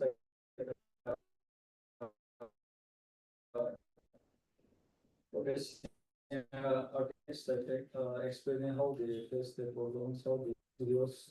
So many videos. Like so many years. Most of them I don't say anything. I got nothing to say. But yeah, so it's good to meet up like this. So that you have a good connection. Yeah. The sense of better. No, don't tell them. You can wait inside. Don't tell them. Don't say no to no, don't tell no to Don't say no to inside. I wanted to come. No, you make them inside. Why? You go inside. You should never say no to a client. That too on Ganesh Chaturthi, you should never say no. All 6:30. It's not. Go then the infinity room and make them trip.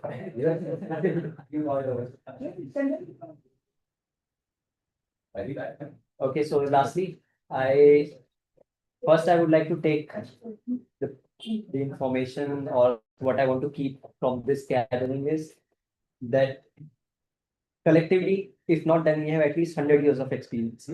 So that maturity level that we talk for, at least from 100-year consciousness group that we today experience. It was not like a 10-year-old kid. It is a 100-year-old wise consciousness who is talking to you from here how this industry can be helped using tech with responsibility. As you gave the example that that company used this data and they created something and they made food out of everyone. Now that brings that that brings me to the point that if I build something, it has to be considerate enough for everyone to understand that it's for a higher purpose to build something better. Now, how you manage that, you have multiple things around it, like how well you protect your thing is also like how what kind of rules you set for your company, what kind of things you want to do for your company. So my key takeaway is that if I start data, then it has to be a responsible entity, which is having the sole purpose to grow the industry in whichever form or whichever way it can. Not to exploit artists, because definitely I will ask the supplier to provide information what all supplies you have.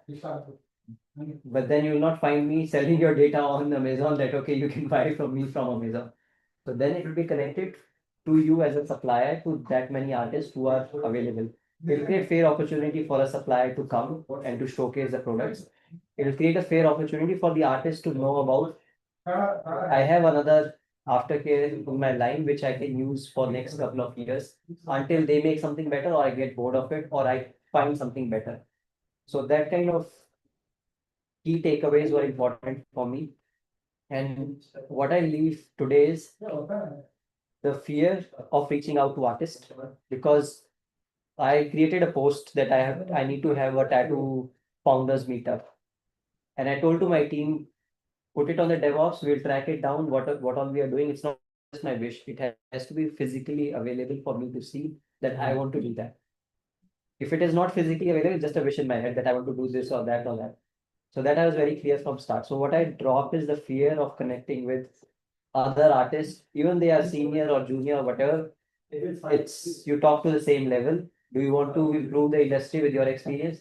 Come, share your experience. If you want to be a part of management, then we'll discuss about how it can be helped through your time also later on, through your contacts also later on, but it has to become bigger. That will become bigger through the responsible actions which we take every time we meet or every meetup we create.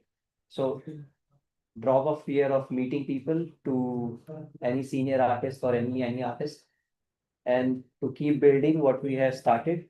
Maybe once in a month we can keep it as a frequency for the moment, so that at least once in a month you spend your that time. We will publish the calendar so that you know that you block a calendar around that time. One suggestion, can we do it in different studios? Yeah, we can do, because the whole idea of data is to manage artists across the globe. If we can do a later on 5 artists go to one specific trip, specific country in a specific place. We do like a workshop. Like a workshop, like how with my tech which I have created in my studio can help you sitting in Himachal, for example. You are not a competition for me, your clients are not coming to me. As long as it can help you. Now, if you do not use that technology, then I cannot help. What you use is what we have created or what we will create. You can either be a part of this as a community where you don't have to pay anything. You can use the service also where you can get discounted price, but that all ecosystem will develop around these meetups also. But the whole purpose is how tech can be used in the tattoo industry. Later on, the topic can be something different. In 12 months, we can evolve in a way that there are different topics are discussed so that in 1 year you bring something important to the tattoo industry, which is available to everyone. Be it aftercare, be it hygiene, be it tech, be it any XYZ thing that is needed for the studio to grow. So thank you again for joining. I will officially close this.